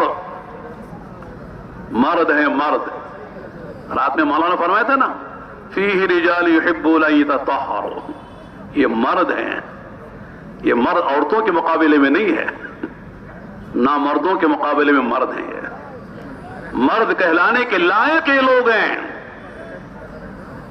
ان کو ان کی بڑی بڑی تجارتیں نماز سے، زکوٰۃ سے، اللہ کی یاد سے غافل نہیں کرتی ہیں. رجال لا تلہیہم تجارت، علماء فرماتے تجارتن میں تنوین برائے تعظیم ہے. بڑی بڑی تجارتیں ہیں ان کے پاس ہیں، لیکن وہ تجارت میں رہ کر بھی نہ نماز ان کی جاتی ہے، نہ زکوٰۃ پہ کوئی کوتاہی ہوتی ہے، نہ اللہ کی یاد میں کوئی کوتاہی ہوتی ہے. یاد سے علماء نے فرمایا تجارت کے سارے مسئلے اور اس کے مسائل ہیں، تجارت کے سارے احکام میں اس میں کوتاہی نہیں کرتے ہیں. وجہ کیا ہے؟ یخافون یوما تتقلب فیہ القلوب والابصار. ان کے دلوں میں ڈر ہے اس دن کا جس دن کلیجے منہ کو آئیں گے، آنکھیں و دل پلٹ جائیں گے. اس دن کا استحضار ان کو ہے. اللہ کے سامنے جانا ہے، جواب دینا ہے. فَمَن يَعْمَلْ مِثْقَالَ ذَرَّةٍ خَيْرًا يَرَهُ وَمَن يَعْمَلْ مِثْقَالَ ذَرَّةٍ شَرًّا يَرَهُ. ذرہ برابر بھلائی جزا، ذرہ برابر برائی ہے تو سزا ملے گی. کوئی چیز چھپے گی نہیں. وَحُصِّلَ مَا فِي الصُّدُورِ. قیامت میں دل میں جو چیزیں چھپی ہوئی ہیں، بھری ہوئی ہیں، وہ بھی ظاہر ہو جائیں گی، ظاہر کر دی جائیں گی. یعلم خائنۃ الاعین وما تخفی الصدور. کہ دل میں جو باتیں چھپی وہ بھی خدا جانتا ہے، آنکھوں سے جو خیانت ہوئی خدا اسے بھی جانتا ہے. کوئی چیز اللہ سے چھپی ہوئی نہیں ہے. تو اور میرے دوستوں، جب ہدایت اتنی بڑی چیز ہے تو ہدایت ملے گی کیسے؟ یہ بنیادی بات ہے. ہدایت ہر انسان کی ضرورت ہے. ہدایت کے بغیر جو جائے گا وہ ناکام جائے گا، ہدایت کے ساتھ جو جائے گا وہ کامیاب جائے گا. چاہے وہ جھوپڑے میں رہتا ہو، غریب ہو، کالا ہو، کوئی بیمار ہو، جس حال میں ہے لیکن ہدایت کے ساتھ زندگی گزری ہے اور ہدایت کے ساتھ دنیا سے جا رہا ہے، وہ کامیاب انسان ہے. اسے خوشی ہوگی. اللہ کی طرف سے اعلان ہوگا یا ایتھا النفس المطمئنہ ارجعی الی ربک راضیۃ مرضیہ فادخلی فی عبادی وادخلی جنتی. اے نفس مطمئنہ، ہدایت کی وجہ سے تمہارا دل مطمئن تھا، تمہیں نیکی کر کے مزہ آتا تھا، گناہ سے تمہیں ڈر لگتا تھا. میں تم سے راضی، تم مجھ سے راضی. آؤ، میں نے دنیا میں بندگی کے لیے بھیجا تھا، بندگی کر کے بندے بن کر آئے ہو. میرے بہت سے بندے یہاں آئے ہیں، ان میں شامل ہو جاؤ. ان بندوں کے لیے میں نے جنت بنائی ہے، میری جنت میں داخل ہو جاؤ. میرے پاس دو ٹھکانے ہیں، ایک جنت ایک جہنم ہے. جنت میں جانے والا فقط فاز ہے، کامیاب ہو گیا. فمن زحزح عن النار وادخل الجنہ فقد فاز. جو جنت میں چلا گیا اور جہنم سے بچا لیا گیا وہ کامیاب ہو گیا. وما الحیات الدنیا الا متاع الغرور. دنیا کی زندگی تو دھوکے کا سامان ہے، دھوکے کا گھر ہے. یہاں دھوکہ ہوتا ہے. آدمی سمجھتا جوانی رہے گی، جوانی ڈھل جاتی ہے. آدمی سمجھتا کہ صحت رہے گی، صحت بیماری میں بدل جاتی ہے. آدمی سمجھتا کہ خوشی رہے گی، خوشی غم میں بدل جاتی ہے. آدمی سمجھتا کہ راحت ہمیشہ رہے گی، راحت پریشانی میں بدل جاتی ہے. آدمی سمجھتا زندگی رہے گی، زندگی موت سے بدل جاتی ہے. دنیا میں دھوکہ ہی دھوکہ ہے، اس لیے دھوکے میں نہ پڑو. دنیا میں اللہ نے تمہیں آخرت کی تیاری کے لیے بھیجا ہے. جیسے پرسوں حضرت مولانا نے فرمایا کہ اللہ کے نبی کا یہ پیغام ہے ساری امت کے لیے، ساری انسانیت کے لیے. الدنیا خلقت لکم وانکم خلقتم للآخرہ، کہ ساری دنیا اللہ نے تمہارے لیے بنائی ہے. یہ انعام ہے، خوشخبری ہے، بشارت ہے. اور تم کس لیے؟ آخرت کے لیے. اور دنیا میں جو کچھ بھی تمہارے پاس ہے وہ اللہ نے آخرت بنانے کے لیے دیا ہے. جب ہدایت آ جائے گی اللہ آخرت بھی بنائیں گے، اللہ دنیا بھی بنا دیں گے. دنیا میں سکون کی، اطمینان کی، چین کی، الفت کی، محبت کی، برکت کی اللہ دنیا میں زندگی دیں گے. اصل بدلہ تو مرنے کے بعد ملے گا، دنیا میں برکتیں ملیں گی. جیسے مثال دیتے ہمارے بڑے کہ درخت کا پھل وہ ایک مدت کے بعد ملتا ہے، اس کا سایہ فوراً ملنا شروع ہو جاتا ہے. تو ہر عمل کا بدلہ مرنے کے بعد ملے گا اور اس کی برکتیں خدا دنیا میں دیں گے. اور دنیا ہی میں سکون کی زندگی ملے گی، برکت کی زندگی ملے گی. میں عام طور سے عرض کرتا ہوں کہ لوگ کثرت کو جانتے ہیں، برکت کو کم جانتے ہیں. نہیں، مثال ایک آدمی کی سیلری 1,00,000 روپے ہے، ایک آدمی کی سیلری 20,000 ہے، اس کی کمائی ماہانہ. 1,00,000 روپے والے سے پوچھو بھی کیسے گزر رہی ہے، کیا حال ہے؟ کہتے ہیں مولانا کیا بتائیں، ہے تو تنخواہ 1,00,000 روپے، کمائی 1,00,000 روپے ہے، لیکن مہینہ گزرتے گزرتے لاکھ ختم ہو کے 10,000 اوپر قرضہ آ رہا ہے. پریشانی ہے. اور 20,000 والے سے پوچھو کیسے گزر رہی ہے، کہتے ہیں وہاں اللہ کا کرم ہے تو کمائی 20,000 لیکن ساری ضرورتیں پوری ہوتی ہیں، 2-3 ہزار روپے بچ جاتے ہیں. بولو کون سی اچھی کمائی ہے، 1,00,000 کی یا 20,000 کی؟ ہاں، اللہ کرے کہ یہی دل میں بھی ہو، ورنہ 1,00,000 ہی زیادہ اچھے لگتے ہیں. 1,00,000 کے پیچھے لوگ بھاگ رہے ہیں. جو کثرت والے ہیں اس میں برکت نہیں ہے. اور 20,000 کی جو کمائی ہے وہ برکت والی ہے، ضرورتیں پوری بھی ہو رہی ہیں، پیسہ بچ بھی رہا ہے. اصل یہ زندگی ہے. اس لیے حدیثوں کی روشنی میں علماء نے لکھا ہے کہ دنیا خواہشات پورا کرنے کی جگہ نہیں ہے، خواہشات کے پورا کرنے کی جگہ اللہ نے جنت بنائی ہے. کیا بنائی بھائی؟ جنت بنائی ہے. میں عام طور سے حدیث کی روشنی میں عرض کرتا ہوں کہ 4 خواہشیں ہر آدمی کے دل میں ہیں. آپ سب تصدیق کریں گے. پہلی خواہش کیا ہے؟ ہمیشہ جوان رہنا، بڈھا نہیں ہونا. ہے کہ نہیں؟ ہم بھی کبھی جوان تھے، بوڑھے ہو گئے. آدمی کی خواہش ہوتی ہے میرے بال ہمیشہ سیاہ رہنا، سفید نہیں ہونا.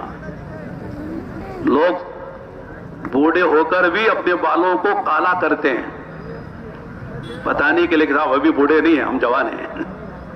ہم کہتے ہیں ٹھیک ہے، آپ نے بالوں کو سفید، بالوں کو سیاہ کر لیا جوانی دکھانے کے لیے. گھٹنوں میں کہاں سے جوانی آئے گی؟ آنکھوں میں کہاں سے جوانی آئے گی؟ دانتوں میں کہاں سے جوانی آئے گی؟ ہاتھوں میں کہاں سے جوانی آئے گی؟ ہاتھ میں تو لاٹھی آ گئی، آنکھوں پہ چشمہ لگ گیا، کانوں میں مشین لگ گئی، کہاں کی جوانی ہے؟ اس لیے کہتے ہیں کہ پیسوں سے آدمی خضاب خرید سکتا ہے، شباب نہیں خرید سکتا. خرید سکتا ہے؟ شباب نہیں خرید سکتا ہے. تو جوانی کی تمنا ہے لیکن جوانی سلام کر کے چلی جاتی ہے اور کبھی واپس نہیں آتی. لیت الشباب یعود یوما، کہتا ہے کاش کہ جوانی ایک دن کے لیے واپس ہو جائے. ذرا مزہ دیکھیں. جوانی یاد آتی ہے لیکن جوانی کے کام آدمی بڑھاپے میں نہیں کر سکتا. ہر آدمی کی دوسری تمنا ہے کہ صاحب ہمیشہ صحت مند رہوں، کبھی کوئی بیماری نہ آئے. آدمی کسی بیمار کو دیکھتا کہتا ہے الحمدللہ الذی عافانی مما ابتلاک بی وفضلنی علی کثیر ممن خلق تفضیلا. کہ دعا پڑھتا ہے, پڑھنے کا حکم بھی ہے. بیماروں کو دیکھ کر بڑی عبرت ہوتی ہے. کہتے ہیں قبرستان جاؤ تو اتنی عبرت نہیں ہوتی آج کل جتنا ہاسپٹل جاؤ تو عبرت ہوتی ہے. کسی کے ناک میں, کسی کے منہ میں پیپ گھسے ہوئے ہیں, کوئی کوما میں گیا ہوا ہے, کوئی کسی کا ہاتھ کٹا ہوا ہے, عجیب عجیب ایمرجنسی میں چلے جائیں, ایمان بنتا ہے, عبرت ہوتی ہے. آج کل تو ماشاءاللہ قبرستان کو لوگوں نے سجایا ہے. ہم لکھنؤ میں رہے, لکھنؤ کے قبرستان میں کبھی جاتے تھے, لکھنؤ والوں نے لکھنؤ کے قبرستان کا نام عیش باغ رکھا ہے. کیا رکھا ہے؟ عیش باغ. اللہ کرے حقیقتاً عیش باغ ہو جائے, عیش کرنے کا باغ, چمن ہے. اللہ قبر کو جب جنت کا باغ بنا دے تو عیش باغ ہی ہے. تو قبرستان جانے سے وہ آدمی کو نصیحت نہیں ہوتی, عبرت نہیں ہوتی جو ہاسپٹلوں میں ہوتی ہے. چنانچہ آدمی کی تمنا ہے کہ ہمیشہ صحت مند رہوں, لیکن صحت ختم ہو جاتی ہے. شاید اس مجمع میں کوئی ایک آدمی ایسا ملے آپ کو جو کہے مولانا میں کوئی گولی نہیں کھایا آج تک, ڈاکٹر کے پاس نہیں گیا, ہاسپٹل نہیں گیا, کلینک نہیں گیا. ایسا نہیں ہے. ہمارے یہاں ڈاکٹروں نے کلینک کھولی ہے, ماشاءاللہ لائن لگی ہوئی ہے. سنا ایک صاحب آ کے کہنے لگے شروع ہی میں اس کلینک میں بڑے ڈاکٹر صاحب کون ہیں؟ بتایا گیا فلاں ڈاکٹر صاحب بڑے ہیں. تو انہوں نے کہا ڈاکٹر صاحب مجھے 15 سال سے سر میں درد ہے, کوئی ایسا علاج بتائے کہ آپ کے ہاں سے یہ بیماری ختم ہو جائے. 15 سال سے سر کے درد کا میں شکار ہوں. بیماری لگتی ہے تو سال لگ جاتی ہے, جیون ساتھی ہو جاتی ہے, رفیق حیات ہو جاتی ہے. جیسے شوگر کی بیماری, بلڈ پریشر کی بیماری, پتہ نہیں کیا کیا بیماریاں نئی لوگوں نے جنم لے لی ہے. لیکن آدمی بیمار ہوتا ہے. آدمی کی تیسری خواہش ہے کہ کبھی غم نہ آئے, کوئی غم نہ آئے. مولانا مزے کی زندگی گزارے, لیکن کوئی نہ کوئی غم آتا ہے. لوگ سمجھتے فلاں مالدار آدمی کو کوئی غم نہیں ہے, ذرا جھانک کر اس کے اندر دیکھو, پوچھو, وہ ہم سے زیادہ بتایا مولانا مصیبت ہے. آپ کیا سمجھتے ہیں 2 کروڑ کی کار میں جا تو رہا ہوں, 10 کروڑ کے بنگلوں میں رہتا تو ہوں, لیکن رات کی نیند حرام ہے, دن کا چین حرام ہے. میرے اندر کی جو پریشانی آپ کو بتا نہیں سکتا میں. لوگ ظاہر کو دیکھ کر سمجھتے بڑے مزے میں ہے, اندر جھانکو تو پتا چلتا ہے. دنیا کے ملکوں میں جب ہمارا جانا ہوا, بڑے بڑے مالداروں سے جب ملاقاتیں ہوئی, انہوں نے یہی دکھ انہوں نے کا اظہار کیا کہ دعا کر دو کم سے کم رات میں 1-2-3 گھنٹے کی نیند آ جائے. نیند سے محروم ہے, بے چینی ہے, بے کلی ہے. مال سکون کا سبب نہیں ہے, عہدے کرسیاں سکون کا سبب نہیں ہے. اللہ نے قرآن میں کہا ہے الا بذکر اللہ تطمئن القلوب. الا کے معنی سنو, توجہ سے سنو, ہماتن گوش ہو کے سنو, دل کے کانوں سے سنو. اللہ کی یاد ہی میں دلوں کا سکون ہے, سکون کہیں نہیں ہے. دنیا والے کوئی کاروبار کے پیچھے, کوئی جو ہے حکومت کے پیچھے, کوئی وزارت, کوئی صدارت کے پیچھے, کوئی جو ہے مال کے پیچھے بھاگ رہا ہے سکون کی تلاش میں, لیکن سکون نہیں ملے گا. اس کی مثال ایسی ہے جیسے کوئی پیاسا شراب کے پیچھے بھاگے پانی کی تلاش میں. وہ شراب پانی نہیں ہے, وہ شراب دھوکہ ہے. جائے گا تو آگے وہ شراب نظر آئے گا, اور آگے جائے گا اور شراب, یہاں تک کہ پیاسا بھاگتا بھاگتا مر جائے گا, پیاس نہیں بجھے گی. دنیا کا حال یہی ہے کہ دنیا کے پیچھے لوگ بھاگتے رہیں گے لیکن سکون نہیں ملے گا. اور چوتھی خواہش آدمی کی کیا ہے بتائیں؟ ہر آدمی چاہتا مولانا یہ 60-70 سال کی زندگی میں کیا مزہ آئے گا, کم سے کم 400-500 سال کی زندگی ملے تو ذرا مزہ آئے. یہ جو میں نے مکان بنایا 5 کروڑ کا, اس مکان میں ذرا رہوں پورے خاندان کے ساتھ. یہ جو سواری خریدے اور اس میں پھروں, یہ جو مال میں نے بٹورا جمع کیا ہے اسے خرچ کروں. بلکہ بہت سے لوگ تو مرنا ہی نہیں چاہتے. ایک علاقے میں آسٹریلیا میں ہم نے موت پر بیان کیا, عربی کا خطبہ تھا, موت ہی پر سارا بیان ہو گیا.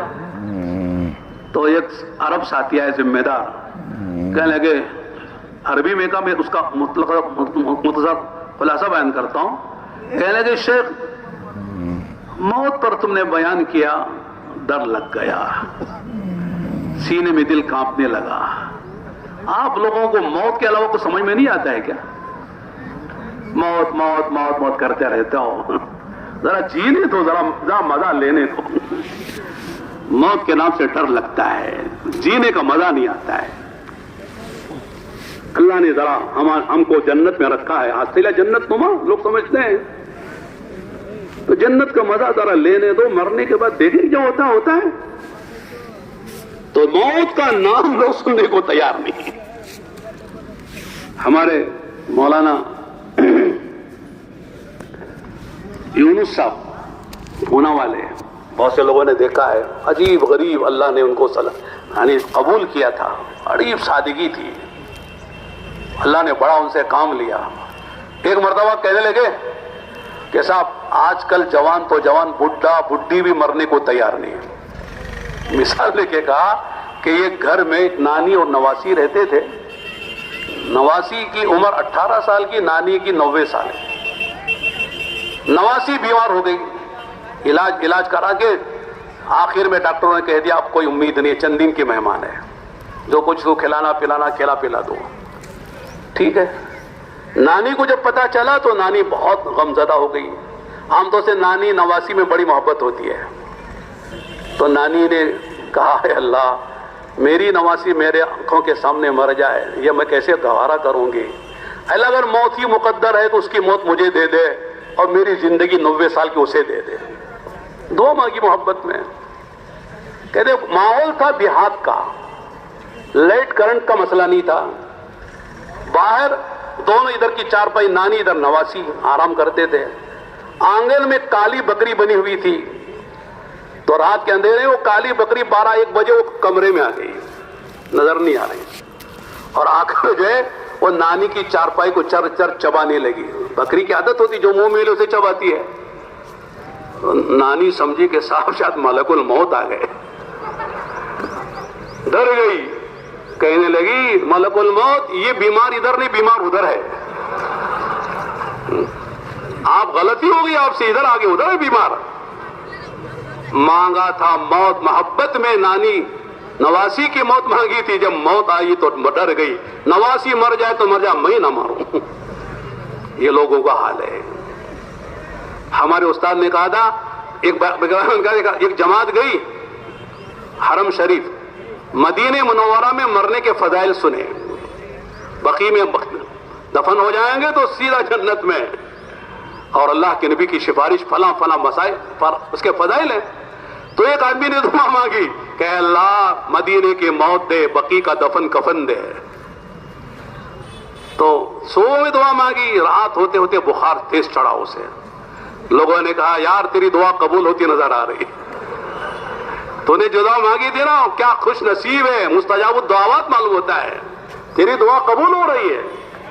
اس نے کہا کہ اللہ کو یہی دعا رکھی تھی قبول کرنے کے لیے, بہت سی دعا مانگی تھی, کہاں چلے گی وہ. تو لوگ موت کی بھی دعا کرتے ہیں تو جھوٹے ہیں, مدینے میں مرنے کی دعا کرتے تو جھوٹے ہیں. ہر ایک کو مدینے کی موت نہیں آئے گی, ہر ایک کو اللہ کے راستے کی موت نہیں آئے گی. خوش نصیبوں کو آئے گی. جو خوش نصیب ہیں ان کو اللہ کے راستے کی موت, مدینے کی موت آئے گی. مدینہ میں مرنا ہر ایک کی قسمت میں نہیں ہے. مانگو سب مانگ سکتے ہیں, لیکن اللہ تعالیٰ جسے نصیب فرما دے وہ خوش نصیب ہے. تو میرے دوستو بات وقت ختم ہوتا ہے, اس لیے چند مختصر باتیں میں عرض کرتا ہوں. ہدایت کے جو اسباب ہیں جس کی ہم سب کو ضرورت ہے, ہمارے علماء نے اکابر نے قرآن حدیث کے روشنی میں بہت سے اسباب بیان کیے ہیں. ان میں 4 بڑے سبب ہیں. کتنے بولو؟ 4 بڑے سبب. پہلا جو سبب ہے, پہلا دوسرا جو بھی بولو, نمبر جو بھی لگا لو آپ, ایک سبب اس میں اللہ سے دعا کرنی ہے. بولو ہدایت کس کے ہاتھ میں ہے؟ اللہ کے ہاتھ میں ہے. نبی ہدایت کی محنت کرتے ہیں, ہدایت اللہ دیتے ہیں. اللہ کا غیر کسی کو ہدایت نہیں دے سکتا ہے. یہ قرآن صاف بول رہا ہے, کھول کھول کے بول رہا ہے. انک لا تہدی من احببت ولکن اللہ یہدی من یشاء. اے نبی آپ جسے ہدایت نہیں دیتے, ہدایت ہم دیتے ہیں. ہدایت کی محنت ہم کریں، ہدایت کی محنت آپ کریں گے، لیکن ہدایت ہم نے اپنے ہاتھ میں رکھی ہے۔ اللہ کے نبی السلام ابو طالب کے لیے، اپنے چچا کے لیے تڑپ رہے ہیں، لیکن آخری وقت میں انتقال بغیر ایمان کے جا رہے ہیں، بغیر ہدایت کے جا رہے ہیں۔ اللہ کے نبی رو رہے ہیں۔ ہوئے جب نزا کی پرخوف حالت میں ابو طالب، رخ باروب پہ رنگے فنا ہونے لگا غالب، رسول اللہ وہاں تشریف لائے اور فرمایا، نہایت مہربانی و عنایت سے سمجھایا، چچا کر لیجئے اقرار و توحید و رسالت کا کہ ہیلا مجھ کو مل جائے قیامت میں شفاعت کا۔ ابو طالب لگے کہنے، یقیناً آپ سچے ہیں، بھتیجے ہیں میرے لیکن زمانے بھر سے اچھے ہیں، مگر اچھا نہیں معلوم ہوتا ہے مجھے بیٹا، کہے دنیا۔ ابو طالب بوقت موت گھبرایا۔ بیٹا تم سچے ہو، اچھے ہو، تمہاری بات صحیح ہے، لیکن میری ایک مجبوری ہے۔ وہ کیا ہے کہ دنیا کہے گی ابو طالب قوم کا سردار تھا، موت کے ڈر سے بھتیجے کا نیا دین قبول کر کے مر گیا، اس لیے بیٹا میں اپنے آبائی دین پر مرتا ہوں۔ اخترت النار علی العار واموت علی ملت عبد المطلب، یہ الفاظ ہیں حدیثوں کتابوں میں کہ میں ناک نہیں کٹا سکتا، آگ میں جل سکتا ہوں، عبد المطلب کے دین پہ مرتا ہوں۔ اللہ کے نبی کو کتنا رنج ہوا ہے آپ اندازہ نہیں لگا سکتے۔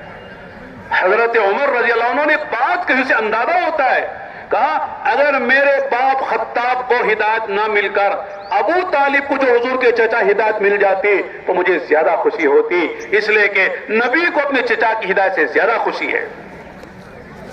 کیا حال تھا۔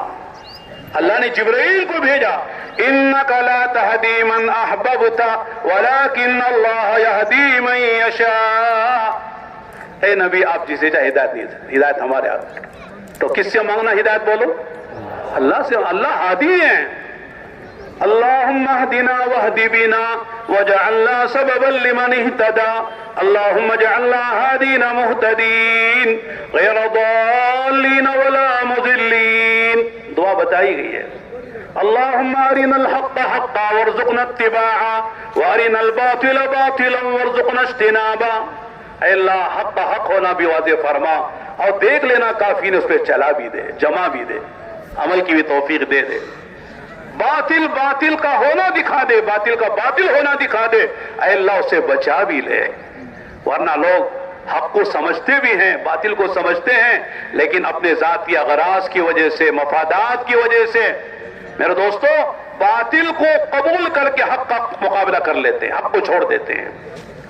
اللہ سے مانگنے کی چیز ہے، اے اللہ جو صحیح ہے وہ سمجھا دے، اس پہ چلا دے، اور جو غلط ہے اللہ وہ بھی بتا دے، اسے بچا بھی لے۔ یہ بڑی اہم دعا ہے۔ اللہم ارنا الحق حقا، حق کا حق ہونا واضح فرما، وارزقنا اتباع، اس کی اتباع کی توفیق بھی دے، قبول کرنے کی توفیق دے۔ جیسے ہم نے کل بھی سنا، پرسوں بھی سنا، ہمارے دین کی جو اساس ہے وہ اتباع ہے۔ تو ایک تو دعا ہے، اور سورہ فاتحہ میں دعا ہی کروائی گئی، اس کا نام سورۃ المسالہ، سورۃ الدعا بھی ہے۔ اہدنا الصراط المستقیم صراط الذین انعمت علیہم غیر المغضوب علیہم ولا الضالین۔ اس سورت میں دعا ہی کروائی گئی ہے۔ شروع میں تو اللہ کی تعریف ہے، الحمدللہ رب العالمین الرحمن الرحیم مالک یوم الدین ایاک نعبد و ایاک نستعین اہدنا الصراط۔ تو سورہ فاتحہ ہر نماز کی ہر رکعت میں، فرض ہو، واجب ہو، مؤکدہ ہو، غیر مؤکدہ، نفل ہو، سفر کی ہو، حضر کی ہو، آدمی صحت کی پڑھے، بیماری کی پڑھے، ہر حال میں سورہ فاتحہ پڑھتا ہے، اور سورہ فاتحہ میں اللہ سے ہدایت کی دعا مانگی گئی ہے۔ اور ہدایت والے کون ہیں؟ اولئک الذین انعم اللہ علیہم من النبیین والصدیقین والشہداء والصالحین۔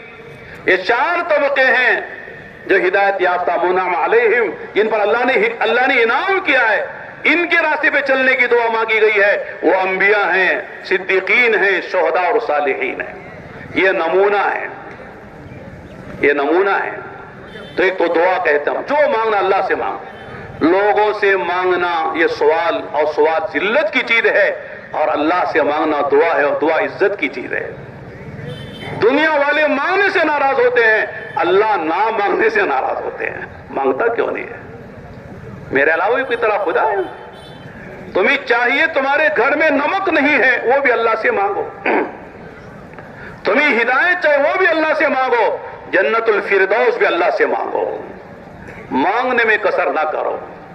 ہمارے مولانا فرماتے ہیں مولانا ابراہیم صاحب، دعا مقبول بھی ہوتی ہے محفوظ بھی ہوتی ہے، جو مانگا مل گیا مقبول ہو گئی، جو مانگا نہیں ملا محفوظ ہو گئی، اللہ کے دربار میں ملے گا، جو مانگا سب ملے گا، کوئی دعا رہے گا نہیں جائے گی۔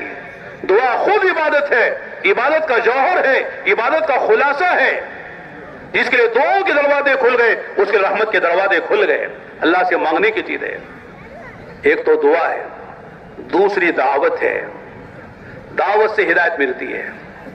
اگر ہم دوسروں کو دعوت دیں گے توحید کی، رسالت کی، آخرت کی، اعمال کی، سامنے والے کو ملتی نہیں ملتی ہے معلوم نہیں ہے، لیکن داعی کے لیے ہدایت کے وعدے ہیں۔ تو دو کیا سمجھتے ہیں؟ دعوت دوسروں کے لیے ہے، دوسروں کے لیے ہے، اس کا نفع ہوتا ہے، لیکن دعوت داعی کی پہلی ضرورت ہے۔ ایک لمبی حدیث پڑھنے کا موقع نہیں ہے، اس کے آخری الفاظ ہیں، حضرت علی رضی اللہ عنہ سے روایت ہے کہ آپ نے فرمایا کہ انہا ستکون فتنہ، ایک بڑا فتنہ آئے گا، سب کو گھیرے گا، عام فتنہ ہوگا، عالمی فتنہ ہوگا۔ قلت ما المخرج منها یا رسول اللہ، اللہ کے نبی اس فتنے سے بچنے کا راستہ کیا ہے؟ آپ نے کتاب اللہ، اللہ کی کتاب ہے۔ پھر اس کے آخری جو الفاظ ہیں وہ یہ ہے من قال به صدق، من عمل به اجر، من حکم به عدل، من دعا الیہ ہدی الی صراط مستقیم۔ جو قرآن کے مطابق بات کرے گا وہ سچی بات کرنے والا ہے، قرآن پر عمل کرے گا اسے اجر ملے گا، جس کا فیصلہ قرآن کے مطابق ہوگا، اس نے صحیح اور انصاف کا فیصلہ کیا، اس کا آخری جملہ ہے جو مجھے سنانا ہے وہ یہ ہے من دعا الیہ ہدی الی صراط مستقیم۔ جو لوگوں کو قرآن کی دعوت دے گا، قرآن میں کیا ہے؟ توحید ہے، رسالت ہے، آخرت ہے، دنیا کی بے ثباتی کا ذکر ہے، آخرت کے باقی رہنے کا ذکر ہے، اعمال کا نفع ہے، اس کی جو دوسروں کو دعوت دے گا اس دعوت دینے والے کو اللہ ہدایت دیں گے۔ تو معلوم کہ دعوت میں ہدایت ہے۔ صحابہ جو ہدایت کے اعلیٰ مقام پر تھے، جن کو سارے عالم کے انسانوں کے لیے نمونہ اسوہ بنایا گیا، فَإِنْ آمَنُوا بِمِثْلِ مَا آمَنْتُمْ بِهِ فَقَدِ اهْتَدَوْا أَصْحَابِي كَالنُّجُومِ بِأَيِّهِمْ اقْتَدَيْتُمْ اهْتَدَيْتُمْ۔ سارے لوگوں سے کہا جا رہا ہے کہ اگر یہ ایسے ایمان لائے جیسے تم ایمان لائے میرے نبی کے صحابہ، فَقَدِ اهْتَدَوْا، فرماتے ہی ہدایت پر ہو گئے۔ فَإِنْ آمَنُوا بِمِثْلِ مَا آمَنْتُمْ بِهِ فَقَدِ، فرمایا جیسے یہ تم ایمان لائے ہو۔ صحابہ کا ایمان معیاری ہے، ان کا ایمان جو ہے سارے امت کی انسانیت کے لیے اسوہ اور نمونہ ہے۔ صحابہ جیسے ایمان قبول کرو گے تو سمجھ لو گے صحابہ ایمان کے اعلیٰ معیار پر۔ علماء نے فرمایا دو وجہ سے، ایک آپ کی صحبت تھی، ایک دعوت تھی۔ صحبت کی وجہ سے اس مقام پہ پہنچے اور دعوت کی وجہ سے اس مقام پر پہنچے، کہیں ان کا ایمان میں تزلزل نہیں آیا۔ بے شمار واقعات ہیں، اور اس لئے دعوت کو انہوں نے مقصد بنایا تھا۔ اس لئے میرے دوستو، صحابہ، امام مالک فرماتے ہیں کہ تقریباً 1.25 لاکھ صحابہ حجۃ الوداع میں تھے، لیکن جب آپ کی وفات کے بعد صحابہ ساری دنیا میں جب پہنچے ہیں، حجۃ الوداع کے بعد آپ نے فرمایا فَلْيُبَلِّغِ الشَّاهِدُ مِنْكُمْ الْغَائِبِ، جو تم میں یہاں موجود ہیں ان سب کی ذمہ داری ہے کہ سارے عالم میں پہنچ کر جو غائب ہیں ان تک دین پہنچاؤ، میرا داعی بن کر جاؤ، مبلغ بن کر جاؤ، معلم بن کر جاؤ۔ 1.25 لاکھ صحابہ میں صرف 10,000 صحابہ کی قبریں ہیں جنت المعلا اور جنت البقیع۔ مکے کا قبرستان ہے جنت المعلا، اسے لوگ جنت المالا بولتے ہیں، اسے مالا نہیں ہے، وہ جنت المعلا اور جنت البقیع مدینے کا قبرستان ہے۔ ان دونوں قبرستانوں میں 10,000 صحابہ کی قبریں ملتی، جو امام مالک نے لکھا ہے۔ 1,15,000 صحابہ کہاں گئے؟ کہاں گئے؟ پوری دنیا میں جہاں جہاں وہ جا سکتے تھے اس زمانے کے اعتبار سے گئے۔ ہم لوگ جارڈن گئے، کئی مرتبہ گئے، حضرت مولانا ابراہیم صاحب ان کے ساتھ بھی گئے، وہاں بڑے بڑے صحابہ کی مزاریں ہیں۔ حضرت معاذ بن جبل، ان کے بارے میں آقا نے فرمایا کہ عالم امتی بالحلال والحرام معاذ بن جبل، میری امت میں سب سے زیادہ حلت و حرمت کے احکام کا جاننے والا میرا معاذ بن جبل ہے، وہ وہاں آرام کر رہے ہیں۔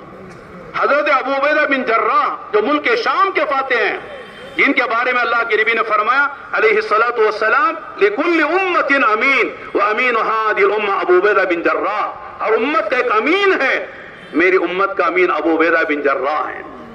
شرحبیل ابن حسنہ وہ آرام کر رہے ہیں، حضرت عبداللہ ابن رواحہ وہ آرام کر رہے ہیں، حضرت جعفر طیار وہاں آرام کر رہے ہیں۔ تقریباً 32,000 صحابہ اور تابعین کی قبریں وہاں پر ہیں۔ کیوں گئے وہاں پر؟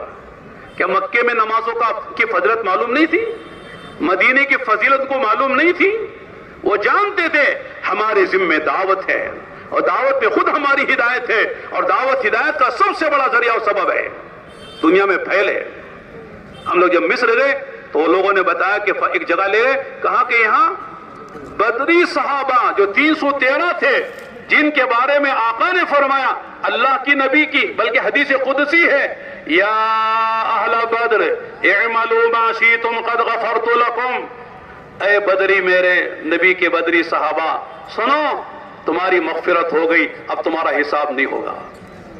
ایسے 313 میں 72 صحابہ مصر میں آرام کر رہے ہیں۔ کہاں مصر ہے، کہاں مدینہ ہے؟ مصر افریقہ میں آتا ہے، اور یہ مدینہ جو ہے ایشیا میں آتا ہے۔ ایک بر اعظم سے دوسرے بر اعظم میں چلے گئے، الجزائر گئے، وہاں عقبہ بن نافع ہیں، بڑے بڑے صحابہ وہاں آرام کر رہے ہیں۔ تو اے میرے دوستو، صحابہ کی یہ نقل و حرکت ہے، صحابہ کی قربانیاں ہیں دعوت کے لیے۔ آج ماشاءاللہ بنگلور کے اس شہر میں پورا ملک اور پورے ملک کا کریم دعوت کا کام کرنے والا صف اول کے لوگ ماشاءاللہ اپنی جان و مال کی قربانی کے ساتھ یہاں پر آئے ہوئے ہیں، اور شہر میزبان بنا ہوا، آپ مہمان ہیں، اور میزبانوں کو خوشی ہے کہ ہمارے مہمان راحت سے رہیں، ان کو کوئی تکلیف نہ ہو۔ یہ سب صحابہ کی قربانیاں ہیں، ورنہ ہم کہاں ہیں؟ تو تبلیغ و دعوت میں میرے دوستو دعوت بھی ہے اور دعا بھی ہے۔ اور تیسرا جو سبب ہے وہ ہے اطاعت، مانو بڑوں کی، ان تطیعوہ تہتدوا، کرو گے اطاعت تو ملے گی ہدایت۔ آزادی میں بربادی ہے، اور پابندی اور اطاعت میں آدمی کی کامیابی ہے۔ جو آزاد ہو جائے، میری مرضی جو چاہے کرو، کون مجھے پوچھے، کسی کے کیا ماننا، وہ برباد ہو گیا۔ جو بچہ ماں باپ کی نہیں مانتا وہ برباد ہے، جو شاگرد استادوں کی نہیں مانتا وہ برباد ہے، جو مرید اپنے شیخ کی نہیں مانتا وہ برباد ہے، جو امتی نبی کی نہ مانے وہ برباد ہے، اور جو کام کرنے والا اپنے بڑوں کی نہ مانے وہ محروم ہے۔ اس لیے کہتے بڑوں کے مشورے سے چلو، رائے دو تمہیں حق ہے، لیکن مشورے کے بغیر کوئی کام نہ کرو۔ ہر سطح پر مشورہ ہوتا ہے، اپنے آپ کو مشورے کا پابند کرو۔ ما ندم من استشارا، ما عال من اقتصدا، ما خاب من استخارا۔ 3 باتیں آقا نے فرمائی، جو آدمی استخارے سے کام کرتا ہے، اللہ سے براہ راست مشورہ لیتا، نماز پڑھ کر دعا مانگ کر، ایک مخصوص طریقہ ہے، کبھی ناکام نہیں ہوگا۔ جو خرچ کرنے میں میانہ روی اختیار کرے گا، کبھی فقیر نہیں ہوگا، اور جو مشورہ کر کے چلے گا کبھی نادم نہیں ہوگا۔ نہ دنیا میں ندامت ہوگی، نہ آخرت میں ندامت ہوگی۔ حفاظت ہو جائے گی مشورے سے چلنے سے، کس سے؟ نفس سے حفاظت ہو جائے گی۔ آدمی کا سب سے بڑا جو دشمن ہے وہ آدمی کا اپنا نفس ہے۔ ہمارے مولانا سلیمان جہانگیر رحمۃ اللہ علیہ بیان سے پہلے چھوٹے چھوٹے جملے کہہ کر مجمع کو جوڑتے تھے، اور بڑی قیمتی باتیں کہتے تھے، اس میں بڑی کام کی باتیں ہوتی تھی۔ ایک مرتبہ کہنے لگے، میں نے حضرت جی مولانا انعام الحسن صاحب رحمۃ اللہ پوچھا، حضرت جی شیطان ہم سب کو گمراہ کرتا ہے، تو شیطان کو کس نے گمراہ کر دیا؟ وہ تو کوئی دوسرا شیطان تو تھا نہیں، ابلیس کو کس نے گمراہ کر دیا؟ حضرت نے فرمایا اس کو اس کے نفس نے گمراہ کیا۔ شیطان سے بھی بڑا جو دشمن ہے ہمارا اپنا نفس ہے۔ عاد عدوک بین جنبیک، تمہارا سب سے بڑا جو دشمن ہے وہ تمہارا نفس ہے۔ اپنے کو بڑوں کے حوالے کرو، بڑا بننے کی کوشش نہ کرو۔ یہ کہا جاتا ہے ہمارے یہاں اطاعت ہے، ہمارے یہاں مشورہ ہے، جو اطاعت و مشورے کے ساتھ چلے گا اس سے استقامت ملے گی۔ اسباب استقامت میں سے فرماتے مشورہ بھی ہے. جو مشورے کا پابند ہو کر چلے گا اللہ موت تک چلائیں گے, اور جو مشورے سے کٹ گیا ماشاءاللہ میں تو پرانا, میں تو ملکوں میں گیا ہوا ہوں, میں تو بڑوں بڑوں کو دیکھا ہے, اب ان سے کیا مشورہ کرنا, پھر آدمی وہاں سے محروم ہوتا چلا جاتا ہے. ٹھیک ہے دوسرے کام ملیں گے, کرنے کا موقع ملے گا, لیکن عالمی کام میں اور اس عالمی مبارک کام میں اس کا حصہ مشکل ہو جائے گا. ہمارے ایک مرتبہ سال میں چل رہا تھا تو عرب ایک جماعت میں 2 علماء تھے, بڑے بڑے علماء, ایک مصر کے عالم تھے جامعہ ازہر کے, ایک مدینہ منورہ کے عالم تھے. تو ہم نے ایک مرتبہ جو ہے تقریباً ہماری جماعت جا رہی تھی بھوپال اجتماع سے بنگلہ دیش جانا تھا, 70 ساتھی تھے اس میں, جس میں 10 ملکوں کے لوگ تھے, اور مجھے اس کا خادم بنایا گیا تھا عربی جاننے کی وجہ سے, سال لگ رہا تھا. تو ہم بیٹھے تھے کولوٹالا مرکز میں کلکتہ کے ویزے کے لیے. تو ایک عالم نے کہا اگر آپ مجھے موقع, آپ 2-4 باتیں بولنے کا موقع دے تو میں کچھ بولنا چاہتا ہوں. میں نے کہا تفضل مشکورا, خرجنا مع امثالکم لکی نستفید, ضرور بتائیے, ہم تو آپ کے ساتھ سیکھنے کے لیے چلے, استفادے کے لیے چلے. استفادہ تو ہر وقت ہوتا رہتا ہے. ہمارے حضرت مولانا کی بات بیچ میں یاد آ گئی. حضرت مولانا ابو الحسن علی ندوی رحمۃ اللہ علیہ کا ایک بیان ہے, کتابچے میں چھپا ہے.